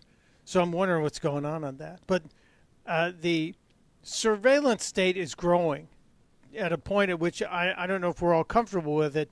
The data that's stored at the flock center is also being sold to insurance companies and being sold to local municipalities. So it was meant to be a simple monitoring system, but is it being corrupted? Is it going too far? That's a question. I'm a big guy about your own personal space, and if you're telling me, Mike, what are you worried about? I'm worried about Big Brother. 1984 was supposed to be a warning, not an operating manual. Just saying. Putting that out there. And the people I think who would most like to take this kind of technology and abuse it are the Democrat socialists and the far left wing of the Democrat Party. And we're seeing a whole bunch of primaries happening tonight across the country that will probably give us an idea of what's going to happen in, 93 days from now when we have the midterms. Still think there's a outside shot of keeping the House and a decent shot of keeping the Senate. But I'm very nervous there could be a very, very blue DSA wave hitting this country very soon. One of those is candidates, one of those Democrat socialists, is the front runner for the governor's position in Wisconsin. And I grew up really in the north side of Chicago, northern suburb of Chicago. So Wisconsin was a hop, skip, and a jump from us. And you couldn't drink until you were 21 in Illinois, but you could drink at 18 in Wisconsin. So it was an easy bounce to Wisconsin. I just never thought I would see Wisconsin turning as deep, deep blue as it looks like they're becoming. This lady, Francesca Hong, I would just be stunned if she becomes the governor of Wisconsin, but I don't know how you get past it. And some of the things she has said lately are really stunning. For example, and I know Dom mentioned this too, she's for canceling Thanksgiving. She wants Thanksgiving canceled. Go ahead and roll that craziness. You know, you talked about your past positions that he keeps highlighting and, you know, obviously likely would continue to do so before November should you win. One thing that they brought up as well was a post from you in 2021 where you said Americans should cancel Thanksgiving, should have done this in 1621. The post has been deleted. Republicans have been highlighting it. Do you still believe that Thanksgiving should be canceled? I'm a chef, and one of the first meals that I made that was for the community when I was 16 was a Thanksgiving meal. You know, I always think my hospitality background in owning a restaurant for 7-8 years, that bringing folks around the table to share conversation and build community is always a good thing. But Thanksgiving is also a time that's incredibly painful for many people in our communities. And so I think I wanted to make sure that people understood that there are multiple views, but views can evolve. And the position that I'm running for right now, and I think my background as a chef, will actually help me become a better governor that's able to bring more people to the table. Oh, stop, please. Phrase that. Phrase that. Oh, my God. Oh, my God. This is probably your next governor of Wisconsin. This is stunning. And you notice the smiling socialist? Again, go back and watch Mom Donnie. He smiles. They disarm you by trying to be charming. I ran a restaurant. One of the first meals we cooked was Thanksgiving. But, you know, we can't forget that there are some people in our community that are hurting. Yes, guess what? The poverty rate in America has been pretty constant for the past 60 years.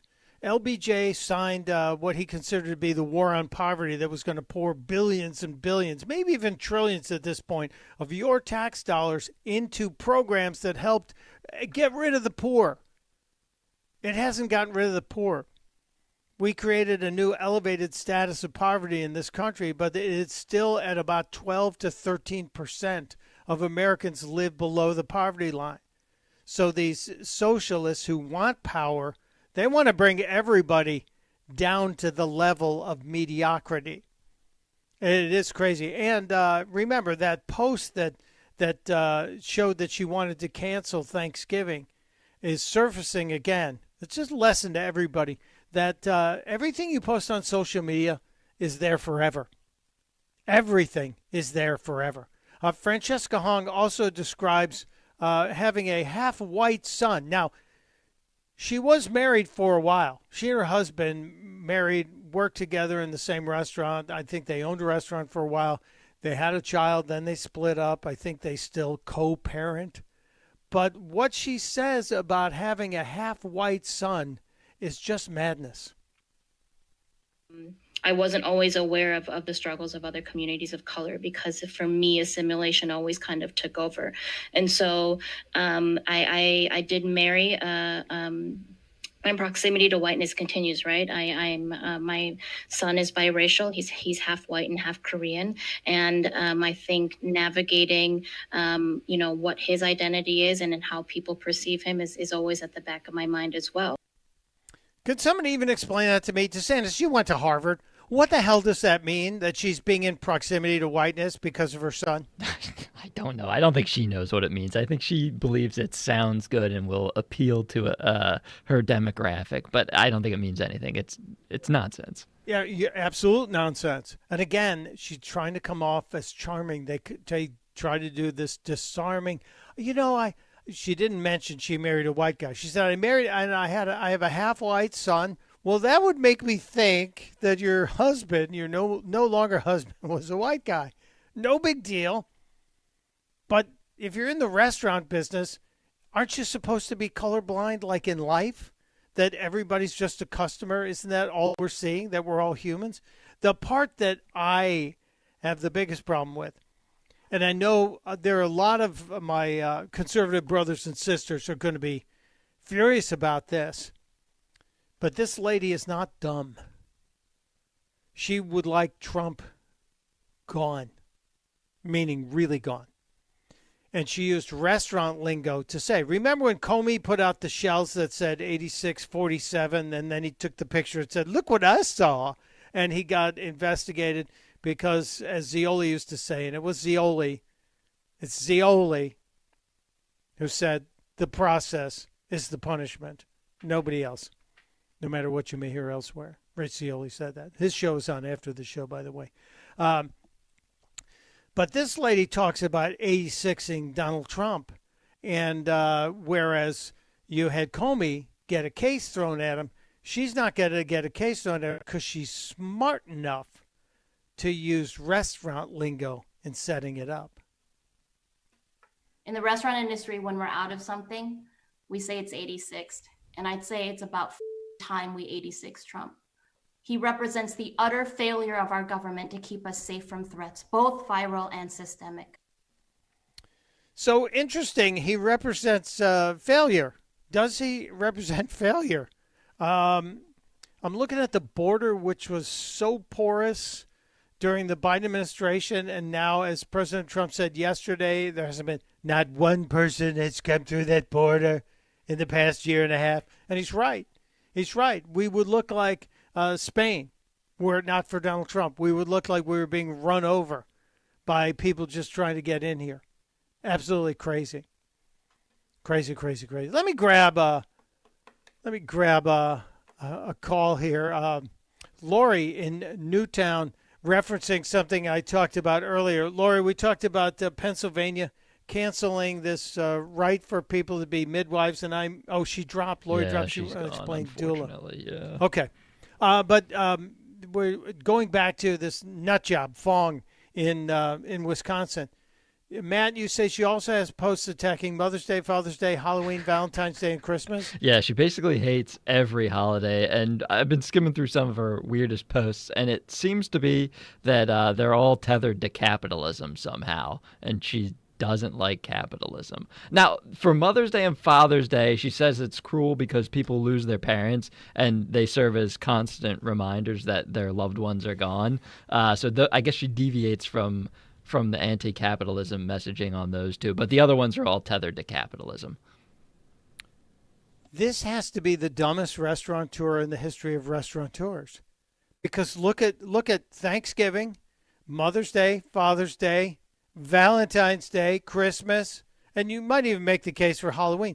Those are all days that restaurants should be doing a land office business. You should be doing gangbusters. All you have to say is, we have a Mother's Day special, Father's Day special. This is why this woman...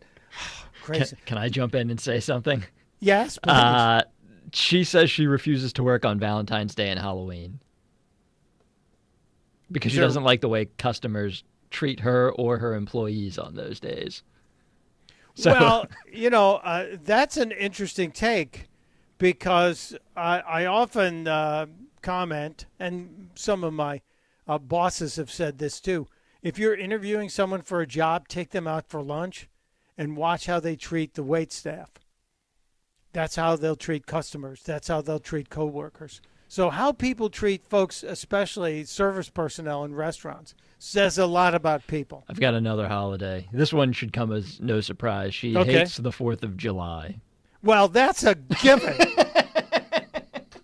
If she's a Democrat socialist, she wants nothing to do with anything good about this country. She absolutely wants to eliminate. She's probably fully in line with the Democrat socialist dreams of getting rid of the Senate, getting rid of the president, the Supreme Court, and we're going to have some kind of council of elders, which will be there. Here's what she tweeted on the 4th of July, by the way. Well, we're not enslaved. For those of us seeing our liberties, freedoms, and human rights systematically stripped away, why celebrate the 4th of July?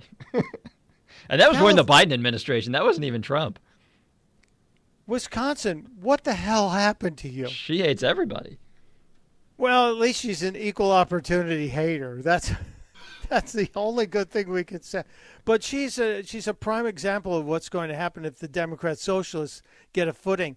And we used to laugh at the Squad, and there was a comment. I don't have this queued up. I don't think you have it either, DeSantis, that the rank and file elected Democrats are not calling the Democrat socialists and telling them to cut it out, because all of this craziness, all of this madness makes AOC look normal, makes Ayanna Pressley look normal, makes Ilhan Omar look normal.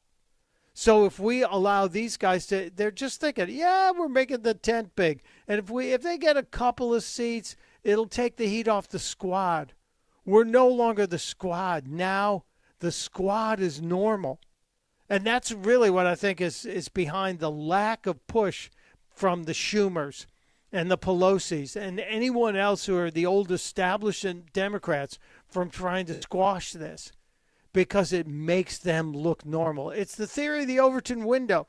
The farther the window moves to the left, the middle moves farther left too. It's very simple. This is crazy stuff. Very crazy stuff. I don't know if Wisconsin can be saved. And certainly if they elect this lady. Somewhere there is a clip of her very first statement as an elected official when she was running her restaurant. Eventually closed. It was right near the Capitol in Madison.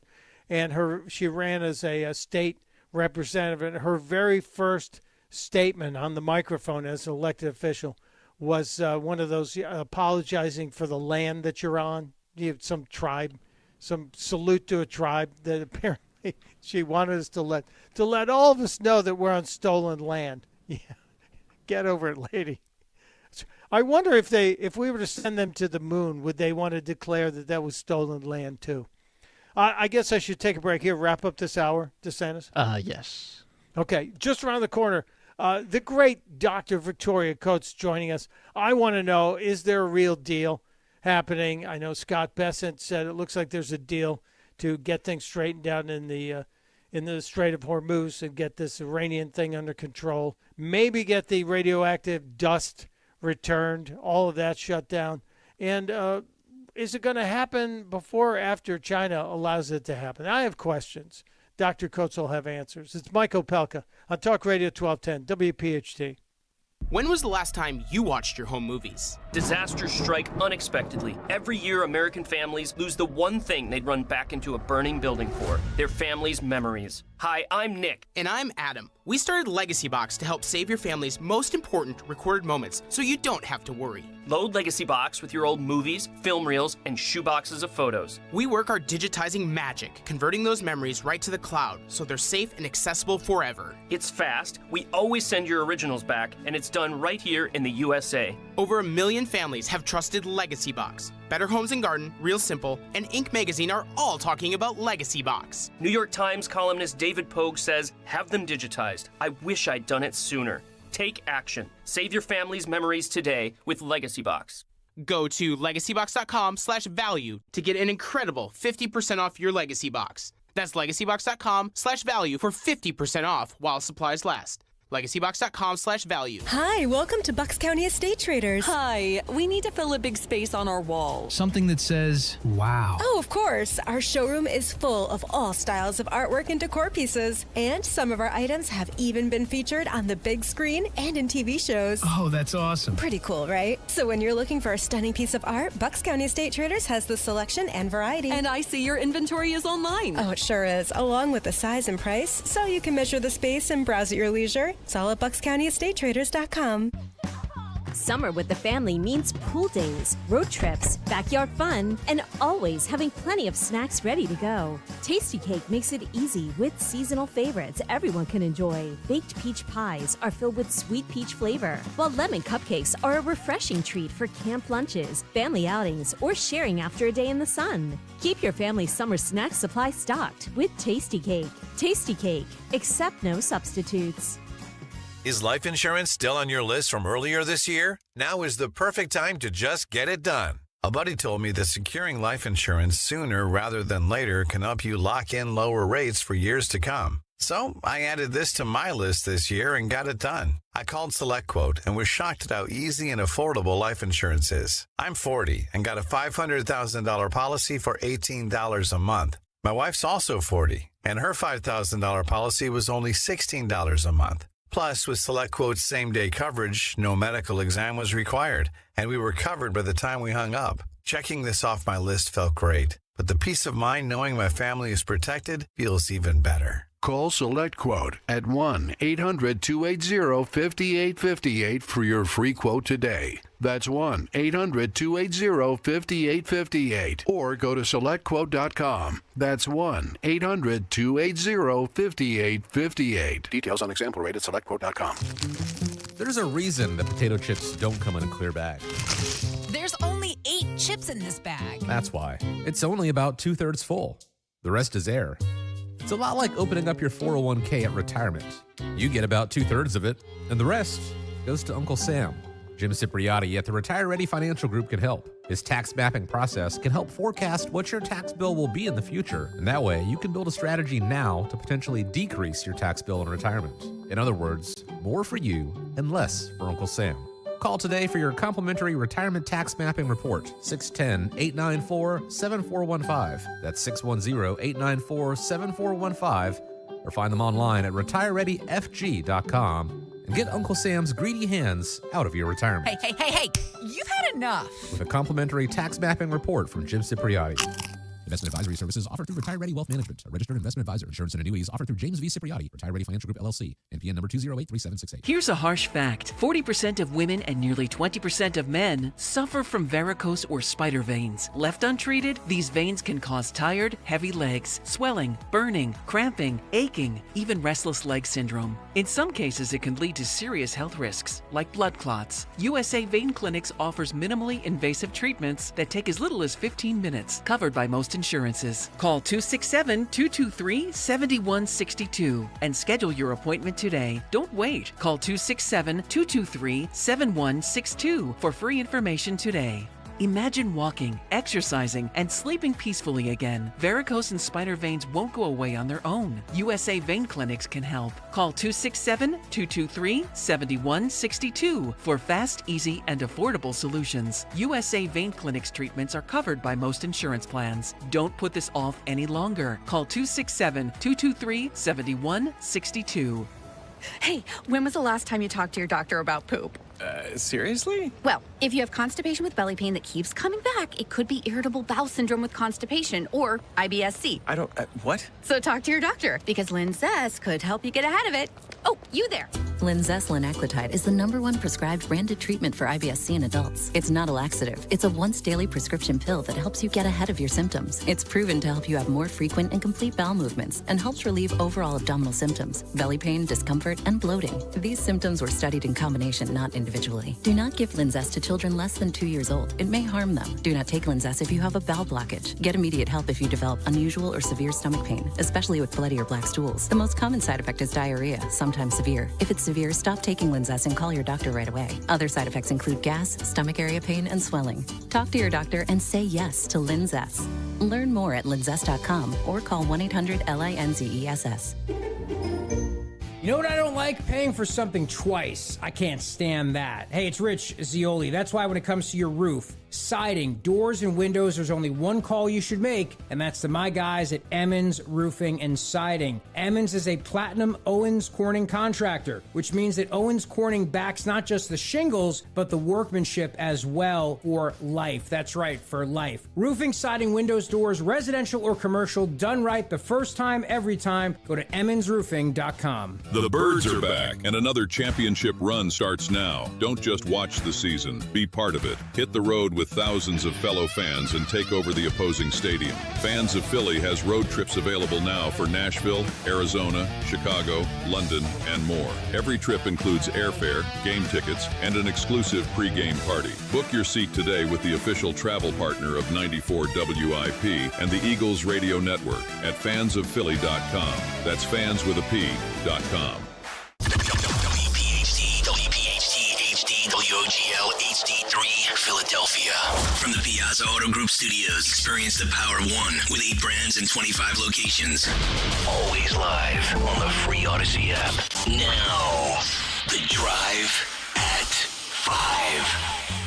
30 minutes of nonstop talk from Talk Radio 1210 WPHT. Turn it up, crank the dial. Mike Opelka is back to make you smile. He's the voice that cuts right through. Back on 1210, Opelka's here for you. The truth has no agenda, and neither does he. So kick back and enjoy the show on WPHT. Mike Opelka's in your town. Well, I'm not exactly in your town, but I'm on the radio in your ears. It's 5:04 on this Tuesday. Mike Opelka back with you on Talk Radio 1210 WPHT. I am very excited, and I got to get to it because she's got a very big appointment coming up in just a few minutes. Dr. Victoria Coates, former Deputy National Security Advisor and the Vice President of the Davis Institute for National Security and Foreign Policy at Heritage Foundation. Author of the book, The Battle for the Jewish State, How Israel and America Can Win, is joining us. I always learn about 10 dozen things when Dr. Coates is here. Welcome back, Doctor. Great to talk to you, Mike. I'm glad you're here, especially on the day when we're seeing this massive spike in the financial markets after the Treasury Secretary says it looks like we have a deal that will open the Straits of Hormuz, that will maybe settle this thing with Iran within the next day or two. I was a little skeptical of it at first because so many times we've heard this before. And is the market telling us that they've heard something very credible too? Is that what you're reading from this? I think they know a couple of things. For starters, it's been revealed that about 5 million barrels a day are getting out of the Strait, even with the Iranian shenanigans, and that's about a quarter of normal product coming out. And according to CENTCOM, that's all others. That's not Iranians. They turned back 44 ships over the last 24 hours of Iranian tankers and things that are trying to get through. So there are vessels that are being shepherded through that are not being attacked, and so there is a reasonably steady flow of product on the market. And on top of that, you have countries like Brazil hitting new record outputs. The United States, month by month, we're hitting record outputs. So what we're finding is, it's not good to have the strait closed. I would like it to be fully open and have free and fair commerce. But even if the Iranians don't agree, workarounds are being established. And I think you see the market starting to go back to normal for that reason. That's good. That's a good indicator.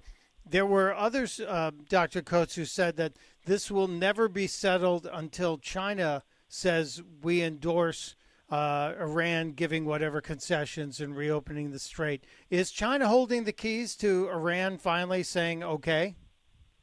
Well, certainly China has a lot of leverage over Iran. But an interesting thing happened last week, which is Javad Zarif, who the audience might remember from the Obama era. He was the Iranian foreign minister who negotiated the nuclear deal with John Kerry. He was John Kerry's counterpart. And he's on the news fairly frequently. He goes on CNN, speaks excellent English, and is kind of their unofficial Western mouthpiece. He had a piece in Foreign Affairs a week or so ago, which you can get online if you're interested in what they're thinking about. And he says in it, we are deeply disappointed in both Russia and China. the material support we expected did not materialize. And I think that's both military and economic. So I think Xi has really held off. I mean, what he's given them so far, satellite imagery, intelligence, it's stuff he already has. I don't like it. I don't want him to do it. I think they should knock it off. But at the same time, it's not like he's sending billions of dollars in warships to the region. And so to break our blockade. And I think China would very much like that product to start coming back on the market. So they may well start to exercise some of that leverage over Iran to get this thing wrapped up. Well, President Trump kind of warned Xi that that he should keep his nose out of this, especially before the visit to D.C., correct? Yes. I mean, I think the president's been very clear. This isn't your fight. Don't get involved. It's halfway around the world for you. They don't really have the capability to project power the way we can. Their version of an aircraft carrier is not exactly the Abraham Lincoln. Yeah, although we keep hearing, I was in one of those biennial reviews with the Department of the Navy where they talk about how much China's manufacturing in terms of naval power that we don't know about. But none of that ever seems to pop up. We see the occasional North Korean submarine photo op, but all of the rumors about China building and creating a giant naval force, or are they hiding it? Is it possible they're hiding it in Second Thomas Shoal and just waiting to pop it up on us? No, I think that's a really important point. They are building a ton of vessels, but they seem to be much more for local use around China than for projecting power, closer to the United States or into the Atlantic or anything like that. And so what we're seeing are these so-called fishing boats, but they're thousands of small vessels that they're able to coordinate, almost like a swarm of drones. And that's what they're focusing on. So much less expensive, much less exquisite than an aircraft carrier or a destroyer in our Navy. But, they will be able to deploy them for their own purposes, but not the way we can. So we should probably be paying attention to that, developing those capabilities for us as well. But in terms of our really big vessels, they can't compete with those yet. Didn't we see autonomous aquatic vessels used recently? And they were not necessarily kamikaze, but autonomous vessels that fired on and took control of a situation in the Gulf? I thought I remember that. Oh, yes. This is the first time we demonstrated that. That's when I believe it was a helicopter, an Apache that went down, and there were a couple of pilots, and they were picked up by a drone boat and taken away. And nobody knew we could do that before, and now they do. And it's a really incredible company out of Texas that makes those things. They're tremendous new asset to us. And we probably will have a whole bunch of them, I hope. I have a few other issues I have to ask you about. Last night, or was it the night before, Cuba had another total grid blackout meltdown. Is there a big change coming to Cuba in the very near future? Yeah, it was the sixth one. And, I mean, this is just catastrophic because it's ground everything on the island to a halt. I mean, no one will go. Tourism is essentially at a standstill because you don't want to be stuck in Cuba the first week in August without air conditioning. And the division I'm hearing about are the folks who have generators and the folks who don't. And the people who have them, have the lights on, they're charging their cell phones, they have their air conditioning, and the people who don't have any of those things and sit in the dark. And so I think that is, a compounding problem for Cuba that they can't fix. They can't bring their grid back online. They've too horribly mismanaged it. They don't have the capacity. They don't have the resources. Oh, and China and Russia aren't coming to rescue them this time, and neither is Venezuela, which would have been traditionally what they would have relied on. And so the 6 months since Maduro left, that free oil they were getting has dried up. The payment for their security services has dried up. That's really coming home to roost for Havana. So I think as we go into the fall, we're going to be talking about Cuba a whole lot more. Yeah, and I think we've had a little hint of that from Secretary of State Rubio. I'll be interested to see how quickly that happens. You mentioned Venezuela, the oil from Venezuela. Were you shocked to see the cover of Newsweek this week with the words "Trump was right," specifically referencing Venezuela? Yeah, I'm not entirely sure how that happened, but I'm happy that it did. It certainly seems accurate that Venezuela was an incredible move. That's the sort of action that really appeals to President Trump, where you can get in, use an exquisite capability that they don't know we have, take an action that's decisive, changes the battlefield, and you get out. And then you send in American companies. And I think there's going to have to be a process in Cuba. I'm not a fan of Dulce, of the current interim leadership. She is, another generation of Chavista, just like Maduro, and she's trying to behave now to stay, save her own skin essentially and stay in power. But I do think, there is enough impetus in Venezuela that will change. There will be an election, and especially as money starts to flow into the country again, and people have other things to do with their time. That's going to be a really good development down the road for the United States. Well, it's already been, I think, a pretty positive development, but to think that it could be even better. And I learned a new word I'll be using today, chavistas, to reference those who are still supporting Hugo Chavez. Is Qatar our friend, Dr. Coates, Dr. Victoria Coates? There have been some speculation there was double dealing in some of the negotiations going on with the Iranians. Well, I mean, Qatar has their own set of priorities, and they also have a very precarious position right in the Gulf. They share that natural gas field with Iran. And, so they have to deal with Iran. It's not really by choice, it's by necessity. But at the same time, Mike, they've been doing some things that really link them almost viscerally to the United States. We may have talked about this, the Golden Pass natural gas export facility. And by the way, we should have one in Philadelphia as well on the same scale as Golden Pass. But it came online in late March of this year, just as Iran fired on Qatar and damaged that gas field in the Persian Gulf. And Qatar Gas controls 70% of the export from Golden Pass. That was just a massive investment they made 7 or 8 years ago, and it literally just came online. And so that product is what they're using to satisfy their contracts. And, that is just a huge bet on the United States. So, yes, I definitely a mixed bag. There's some things they do I'm not crazy about. But at the same time, they're pretty much lining up to say we want to be friends with the United States, and I think we need all of our partners in the Gulf on our side on this one. Well, it does seem like there's a little bit of a partnership developing in the Gulf, which didn't exist prior to President Trump really getting involved as he is. But I have to ask you, in the limited time I have left, Dr. Victoria Coates, are you worried about Iranian sleeper cells here in America? We had so many people piling into this country the 4 years during the Biden administration.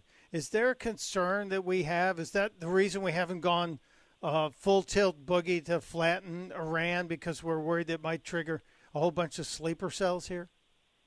I don't think that's the reason we haven't taken additional action in Iran, but it certainly is a concern. And my colleague Rob Greenway and I wrote about this last year in, I guess, May, before Operation Midnight Hammer. We were laying out some recommendations for potential military action against Iran, and we said our single biggest concern was action here at home, precisely because of what you say, because we don't know what's come across the southern border. And on top of that, we do know the Islamic Revolutionary Guard Corps guys, the IRGC guys, they don't even necessarily employ ethnic Iranians to do their dirty deeds. They tend to employ third country nationals, people from Eastern Europe, mafia types, for example, to carry out assassinations, attacks, hacking incidents like what we may have seen in Michigan and Minnesota over the last couple of days. So we have to be hyper vigilant. It's definitely a concern. Okay, good. My last question, the Democrats socialists, I see these guys kind of the way we saw the Squad about 10 or 12 years ago. They're coming in and getting a foothold. And I feel like the standard Democrat Party elected official isn't screaming about them because it makes them look more normal. Am I crazy for thinking this? This is really a blight on the country. everybody has a right to their opinion and their belief. But there's a reason that 10 years ago there were 6,000 of these people, and now there are over like 250,000 who are officially registered members of the DSA. And these people want to do stuff like abolish Thanksgiving. I mean, they're going after everything. They're the ones who said they thought July 4th this year was odious. It was nothing to celebrate. And then it goes deeper than that. And everybody knows they want to abolish the Senate. They want to go after the presidency to weaken it. Everything should be subjected to the House, to the kind of races they can win. Because, we'll see what happens with the Michigan Senate race today. But most of these folks are running to be mayors. They're running to be House members, much smaller constituencies where you can pull off these kinds of upsets. And, by just invigorating your base in these smaller races, you can win. So I think this is deeply dangerous. It's deeply anti-American. It is profoundly anti-Israel, much more aggressively right now, because I think they see Israel as the gateway drug to get them in, and then they can go after America. So this is very bad, and hopefully we will be able to demonstrate that these folks don't have a national platform and they don't represent the American people. I just worry that they're normalizing the already far left wackos like the members of the Squad, making them look like the center of the party. And if a few of them get in, they'll open the doors and let their friends in. And they will certainly try. We have to. We have no choice. Dr. Victoria Coates, it's always educational and always a pleasure. I so appreciate you making time for us every single time. Thank you. Of course. Thank you, Mike. Take care. Take care. There she goes. Wow. The sleeper cell thing bothers me because she's been writing about it for a while. And I sensed a little hesitation to get into that, but I do think that's a reality. Then again, I wonder if maybe they're worried about the fact that we would know where all those people are with their phones, because maybe we're tracking them the way the pagers and cell phones blew up on Hamas. Oh, I forgot to ask her about Hezbollah being disarmed. Well, send her a text message. She's got to be on Newsmax in just a little bit. I got to take a break here. DeSantis, do you have that clip? It was about 2 weeks ago I was here, and we were going to play a clip from Tammy Pescatelli. I have good news. I just found it. I'm actually sending it to Justin as we speak. Okay. We talked about, Dr. Victoria Coates talked about why there's a generation of people who are suddenly upset about their lives enough to connect to the Democrat Socialists. And I think Tammy Pescatelli may have nailed it. And she's a comedian. She's going to be locally at a club here somewhere. I got to check that out. We'll do it during the break. You want to join the conversation, you can. 855-839-1210. It's Opelka. It's Talk Radio 1210, WPHT. Keep free speech alive. Follow 1210 WPHT on the free Odyssey app. Download it now. $5,000. That's the average amount of money people in the U.S. are now spending on gas in a year. $5,000. That's crazy. If you drive, you have to download Upside, the free app that gives you cash back for buying gas. That's right. You can earn cash back with Upside just for buying the gas you're already buying. You can literally start earning cash back today. I use Upside, and just last year, I made nearly $300. You're putting gas in your car anyway. Why not get cash back? If you like extra cash, download Upside. I'm saving the cash I earn from using Upside to help pay for a vacation later this year. Download the free Upside app now to earn cash back when you fill your tank. Use promo code FRESH to get an extra 35 cents per gallon on your first tank. You can cash out anytime, right to your bank or a gift card for Amazon and other brands. Just download the free Upside app and use promo code FRESH for a 35 cents per gallon bonus on your first tank. That's code FRESH for a 35 cents per gallon bonus. Julia owed the IRS thousands. I was paralyzed with fear. Then I heard a commercial for Optima Tax Relief. Optima Tax Relief is the leading tax resolution firm and have resolved over $3 billion for their clients. Optima Tax Relief settled my IRS tax bill. Call Optima now for a free consultation. It was amazing. Call 800-354-2840. 800-354-2840. Optima Tax Relief. For details, visit OptimaTaxRelief.com. Pet parents, there are many sources to buy your pet food these days, but at Dogs and Cats Rule, we take special care in selecting our brands based on quality of ingredients, company transparency, and science-based nutrition. Coming into a Dogs and Cats Rule store with a dietary issue, we can help select the proper food. The best part of the visit is the shopping experience. That's Dogs and Cats Rule with 7 locations. For information online, visit dogsandcatsrule.pet. Dogs and Cats Rule. Shop small, shop local, shop family. D&K Appliances is a family-owned and operated business for 3 generations located in Newtown Square and Flowertown. D&K Appliances offers one-stop shopping, providing delivery, installation, and service of top brands like GE, Thermador, Wolf, Bosch, Speed Queen, KitchenAid, and Whirlpool for your kitchen or laundry. D&K Appliance sales associates are industry experts, supporting customers every step of the way. Visit D&K Appliances, the dependable difference. Newtown Square and Flowertown showrooms, or visit DKAppliances.com. Ready, set, summer with the Honda Summer Event. With impressive efficiency, sleek exterior styling, and sport-tuned suspension, the Honda Civic and HR-V have all you need to get summer ready with the most fuel-efficient full-line automaker in America. Visit your local Honda dealer today.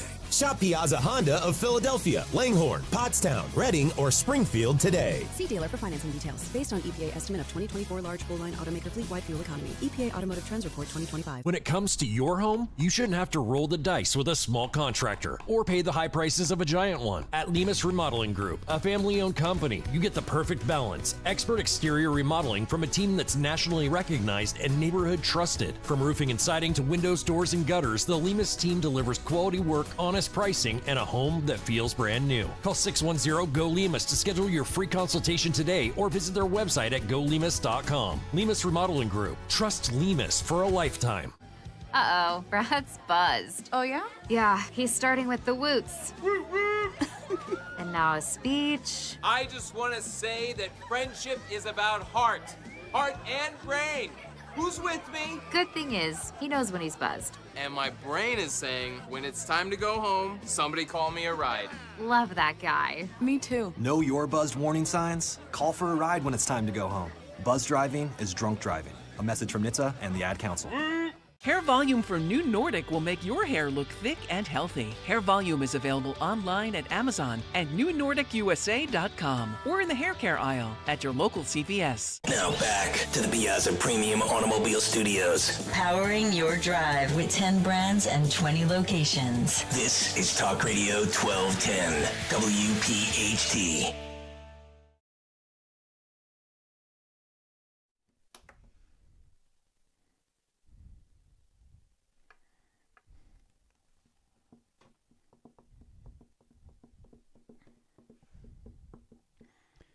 It is Talk Radio 1210 WPHT, 525 on a Tuesday. Mike Opelka with you. Thanks for being here. Thanks for hanging out. We'll do this again tomorrow. Tomorrow's show is already looking jam-packed.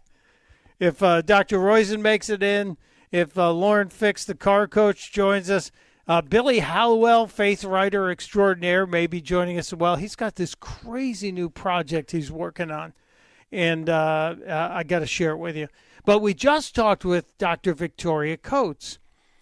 And one of the things that was brought up very briefly in our discussion of global security and the battle against the Iranians and against the Chinese and all this stuff that's going on all around the world was some of the discontent that has allowed the growth of the Democrat socialists here.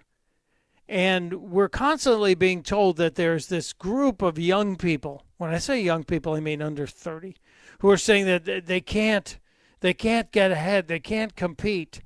And I just happened to see this random clip with comedian Tammy Pescatelli. I saw Tammy like 20 years ago when she was just breaking out. And I thought she was funny. It just popped up. And it seems to have struck a chord with me, so I thought I would share it with you.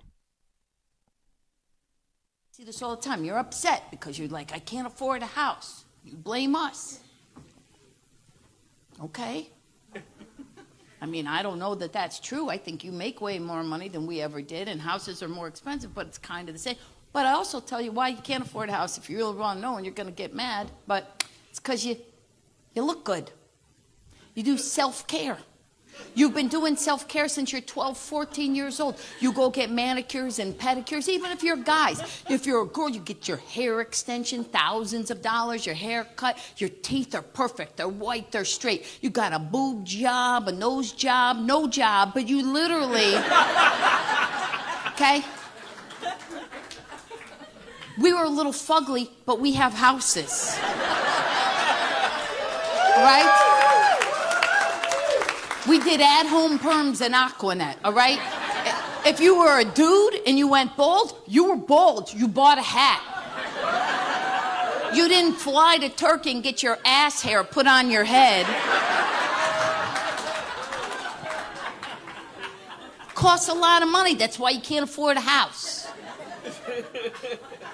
You have beautiful tattoos. They tell stories. This ink, thousands of dollars. Thousands of dollars. Didn't cost us anything to have a tattoo. When we were kids, you wanted a tattoo, you bought a bunch of Cracker Jack boxes and dumped them all out and hope you got the little anchor lick and stick on them. That joke deserves a better response, but some of you don't understand what Cracker Jack is. Right, because you have a peanut allergy and you suck the fun out of everything. You can't have Cracker Jacks. I can't have a Zagnut on a plane because, God forbid, the woman back in 36 is going to catch the fumes.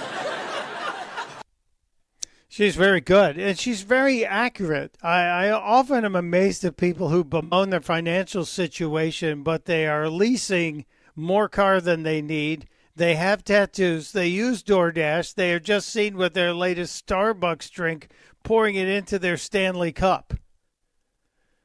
We were fugly, but we had houses. That was my favorite line of all of that. And it's true. Totally on point, Tammy Pescatelli. She was in town recently, but she's not back, I don't think, until November. She's going to be kind of close. She's going to be in Hamilton, New Jersey.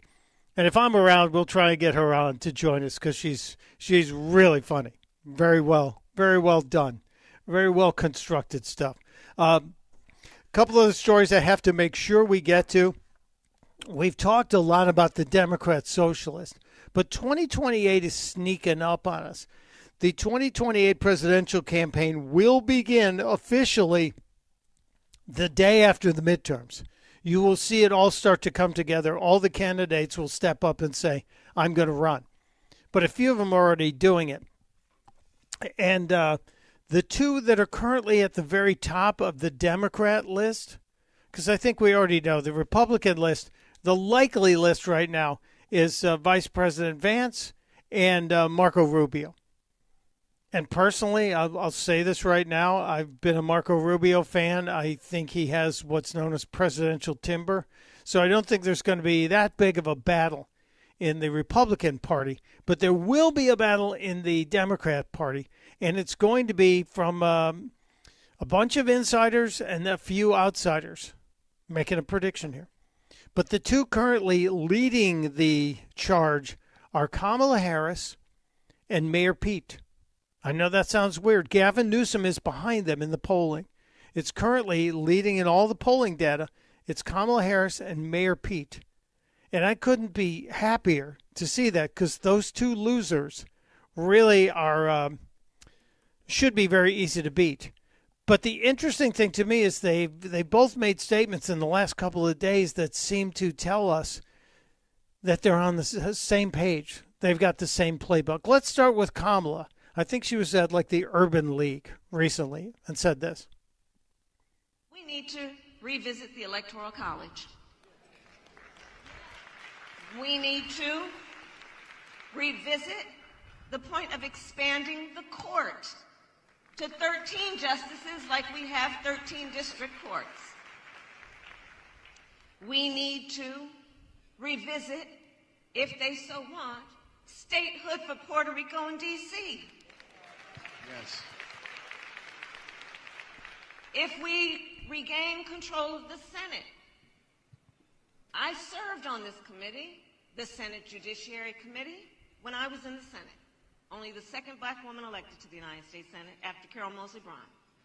And the Senate Judiciary Committee has the power to create rules for its committee that don't have to go to the whole Senate for a vote and worry about filibuster and all. Yeah, so if we get control, we can change everything just because we're power hungry. What I also can't believe is that Kamala keeps saying that she's black. No, you're a woman of color, but you're not an African-American woman. But she wants to get rid of the Electoral College. She wants to pack the Supreme Court, put 13 justices on the Supreme Court, meaning they'd have to add 4. But that would already rebalance the Supreme Court in the liberal favor, and then make D.C. and Puerto Rico states if they so choose. You know D.C. wants statehood. It's on their damn license plate right now.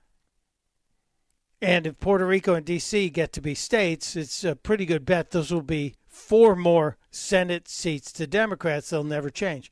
Well, I thought, okay, that's her platform. That's where she's going. She's not talking about anything other than increasing their control permanently. Nothing about how to create a better, stronger, safer America.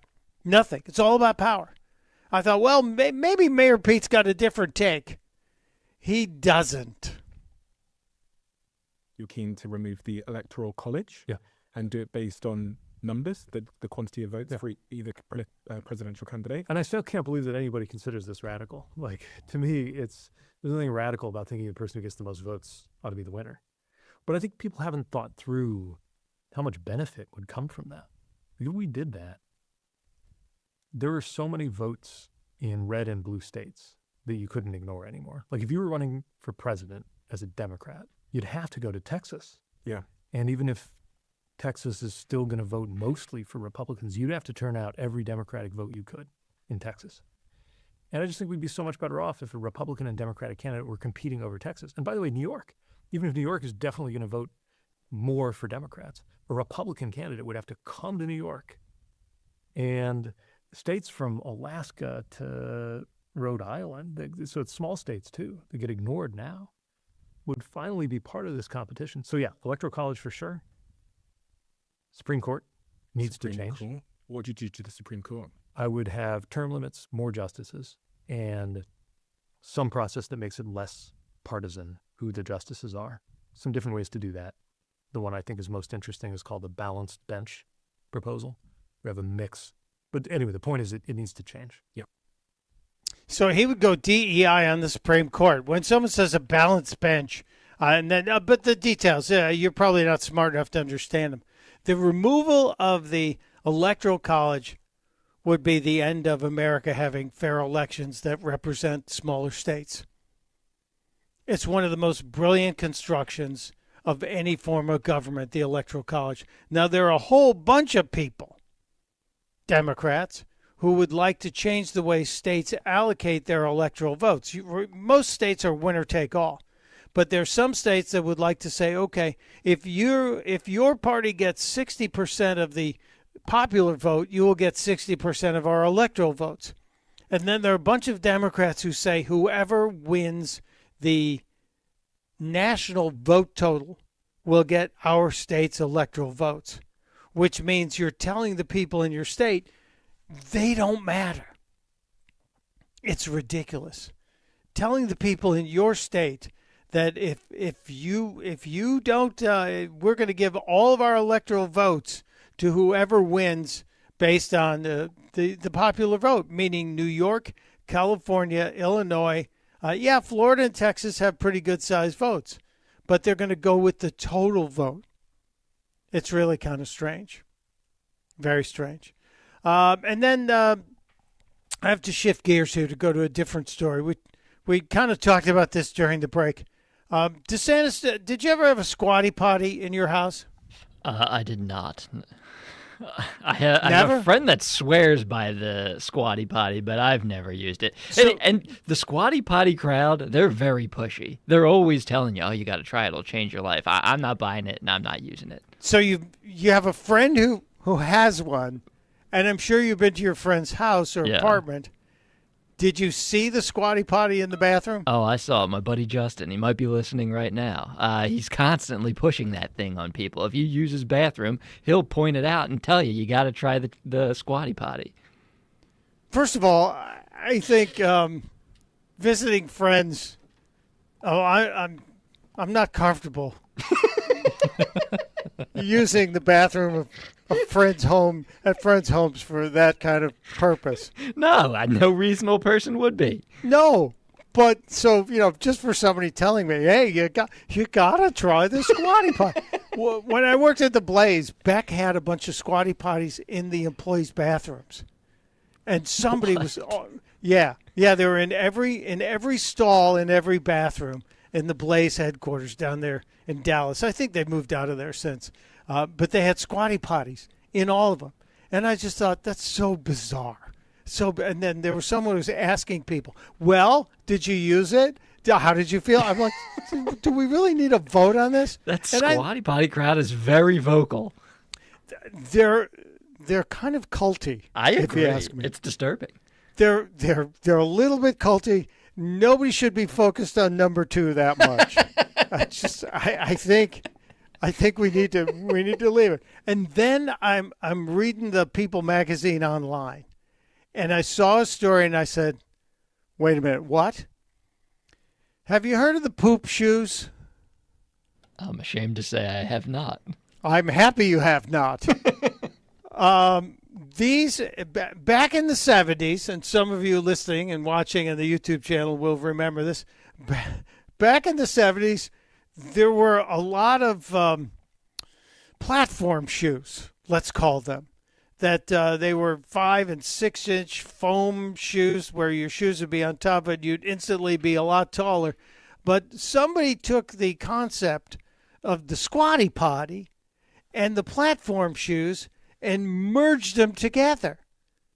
And is this the greatest innovation of this generation? Is this the light bulb, the wheel that is now going to change everything?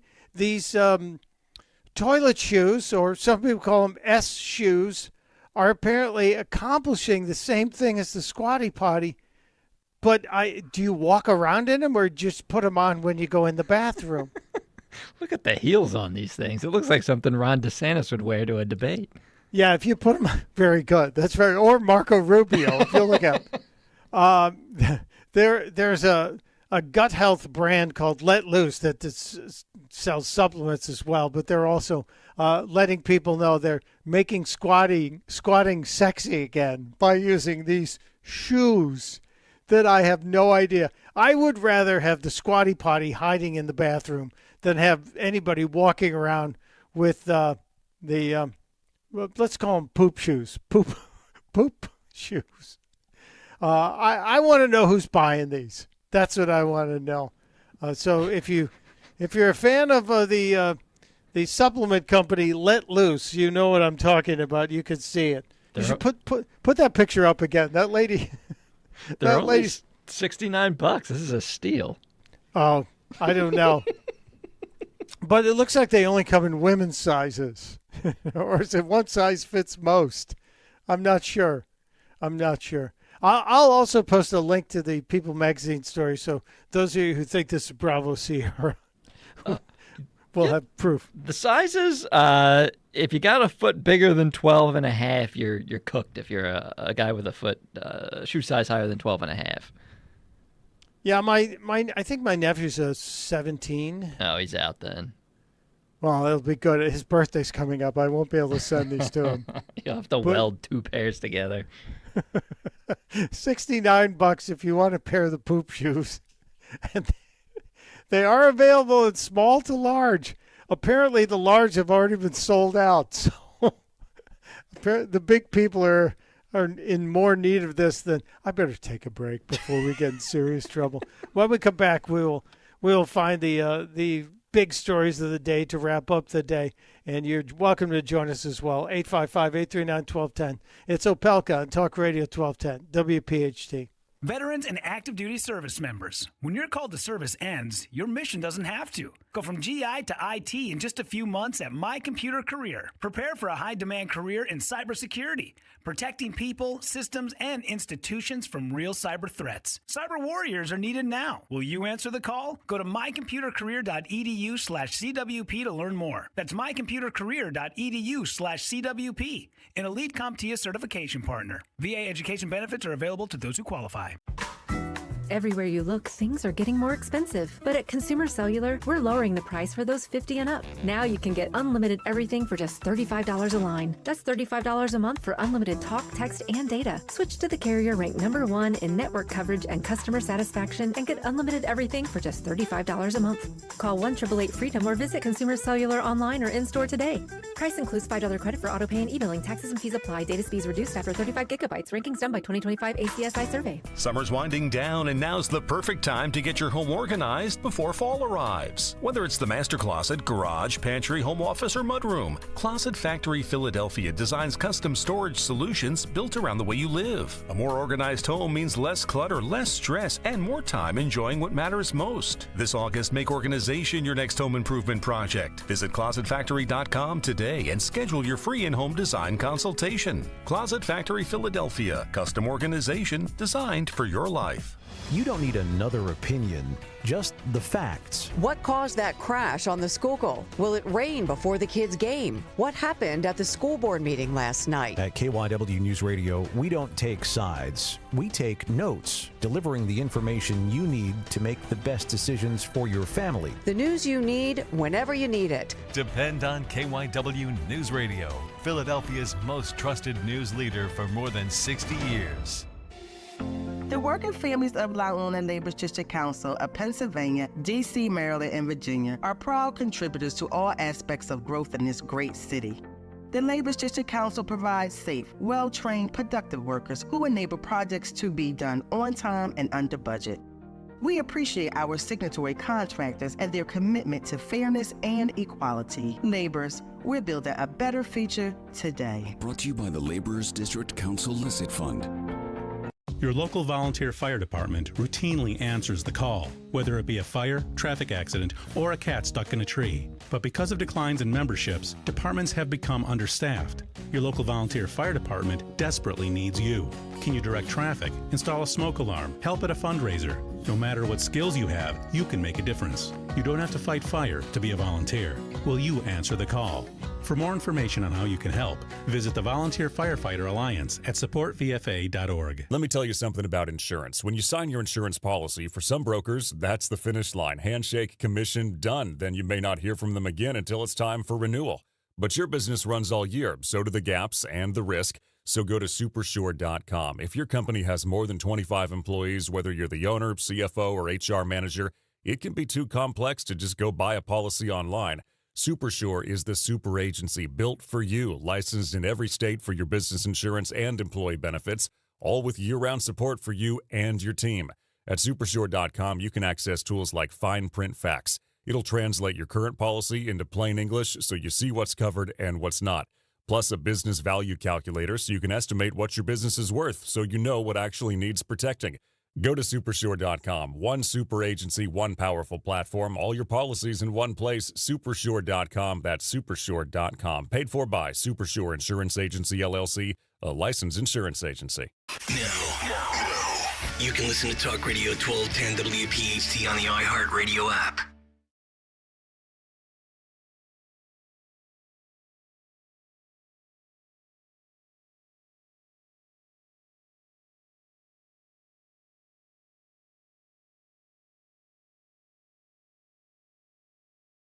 It is Talk Radio 1210 WPHT. Mike Opelka with you. Thank you for being here. We got about another 10 minutes or so left here before Zioli gets in here. Are you subscribing to Rich's show? If not, why not? Seriously. You can't always catch it at 6 o'clock, so you should just subscribe. What's wrong with you? And correct me if I'm wrong, Rich is going to be doing a remote pretty soon, is he not? Yes, this Friday, Cape May, the Grand Hotel to be specific, and Justin and I will be there. You guys are going to be there at Rich's Happy Place? Yep, it'll be a lot of fun. So swing by. Now, the Lower Slower Delaware Freedom Bunker is 6 miles away as the crow flies. Ooh, might we get a Mike Opelka appearance? If I have a friend who just bought a Wave Runner, if I could get Jimmy's Wave Runner. Is 6 miles too far to travel across the Delaware Bay? I mean, I wouldn't do it personally, but not in a Wave Runner at least. It's not too rough. The seas are not too rough. I would love to pull up in front of the Happy Place for Rich Zioli. Crossing the Delaware Bay with an American, the mighty crossing of the Delaware. That's it. That's like Washington. I could be doing that. It'd be pretty cool. Although last weekend they pulled the people out of the beaches down where we are because they saw 2 fins in the water. Things were a little sharky, as they say. So Friday, Rich Zioli's Happy Place. And yes, somebody asked what shirt are you wearing? It's the T-shirt for the great charity, Families Behind the Badge Children's Foundation. If you go to gregstalkersucks.com, and why wouldn't you? Because you probably say it every day when you get up. Go to gregstalkersucks.com. You can still donate to the Cal and Company team. They're trying to, finalize all the collections from this year's ride, which generated a whole bunch of money. God bless all of you who donated. I donated too because I couldn't be riding, but happy to do so. A couple of things I want to make sure we get to. It seems like, now I don't understand this. It feels like Michelle Obama will never be happy. And maybe that's her millstone, the albatross that dangles from her neck for the rest of her life. But if you grew up and ended up being the first lady of the United States, or were treated like royalty, were on the cover of magazines, and you could do anything and go anywhere, and your husband and your kids all seem to be pretty good. Her kids aren't like crazy kids running around the country. They've got cush jobs in Hollywood now. They've got 4 mansions. You'd think she'd be happy, but she's not. And you would even think that Ketanji Brown Jackson, the most recent addition to the United States Supreme Court, who, even though she can't tell you what a woman is, you'd think she'd be happy too. But the both of them got together and seemed to be focused on how they can bring segregation back to America. This is fascinating. It's like you don't do kids of color service by plucking them out and making them one of a few. Yes. And then scattering them about the campus. I think that's absolutely right. And it describes more of my high school experience, even though I was popular. Yeah. Than it did my college experience, which I loved. Yeah. I loved because at the time that I went to Harvard, which we're contemporaries in terms of the timing of it, there was a sizable Black community on campus. And it was like I found my people in a sense, you know, the people who had similar life experiences and backgrounds that I had. I don't get it. Now, DeSantis, these are fellow alum of yours. Go Crimson. Yes, go Crimson. You see them at the homecoming weekend every year? We have not remained close, no. No? Did you ever get close? Because saying we have not remained close assumes that you were close at one time. No, I don't think I can't remember. You know, Malia Obama was there when I was there. And I saw her on campus a bajillion times. She had a class in Seaver, I believe, right before I did. As she was leaving the classroom, I would go in. But I don't think I've ever seen Michelle Obama on campus, and I definitely never saw Ketanji Brown Jackson. I wouldn't have known her. Well, she said she was popular. Fun fact, she actually was in an acting class at Harvard with Matt Damon. Really? Evidently, yeah. That's what I've been told. I just think that being thankful is kind of really important to personal happiness and appreciating the things you have. You will never have a bad day if you appreciate what you have. That doesn't mean you can't have discomfort, but if you're thankful for what you have, you tend to have better times. And I will point out things that are wrong, but I'm also going to try and be thankful. These two never seem to be happy about anything. And they want to keep people pushed together in their own little groups, not spread around. I thought that was the whole thing about the gorgeous mosaic of America, that we're all supposed to integrate with one another. They're talking about finding your group and staying with your group. The black groups on campus makes no sense to me. It seems to be a little bit hypocritical. And then there was the moment yesterday. We talked about the press conference yesterday in the White House for the Military Families Council that the president was putting together. And there were lots of questions about other things. And there was a question about Jeanine Pirro and the canceling of the case against the former Olympian. And it came from an MS-13 Now reporter. And President Trump kind of teed off on the reporter, but he also teed off on Jeanine Pirro. To Jeanine. And frankly, I think she choked because the judge was really vicious. Instead of going after the people that did it, the judge went after her and went after her department. And I guess she choked. I don't know what the hell happened. Are you reconsidering her role? I don't know what. You don't. You're fake news. Don't ever talk again. You're fake news. One of the worst in the business. Fortunately, nobody watches you. But fortunately, nobody watches you. The president also said she folded like an umbrella. And we have been watching the White House shots on the media all day long. Jeanine Pirro showed up at the White House with a whole bunch of evidence, I think. DeSantis, did she get fired today? Because we were kind of wondering if that was going to happen today. President Trump had a meeting in the Oval Office with Jeanine Pirro. She still have a job?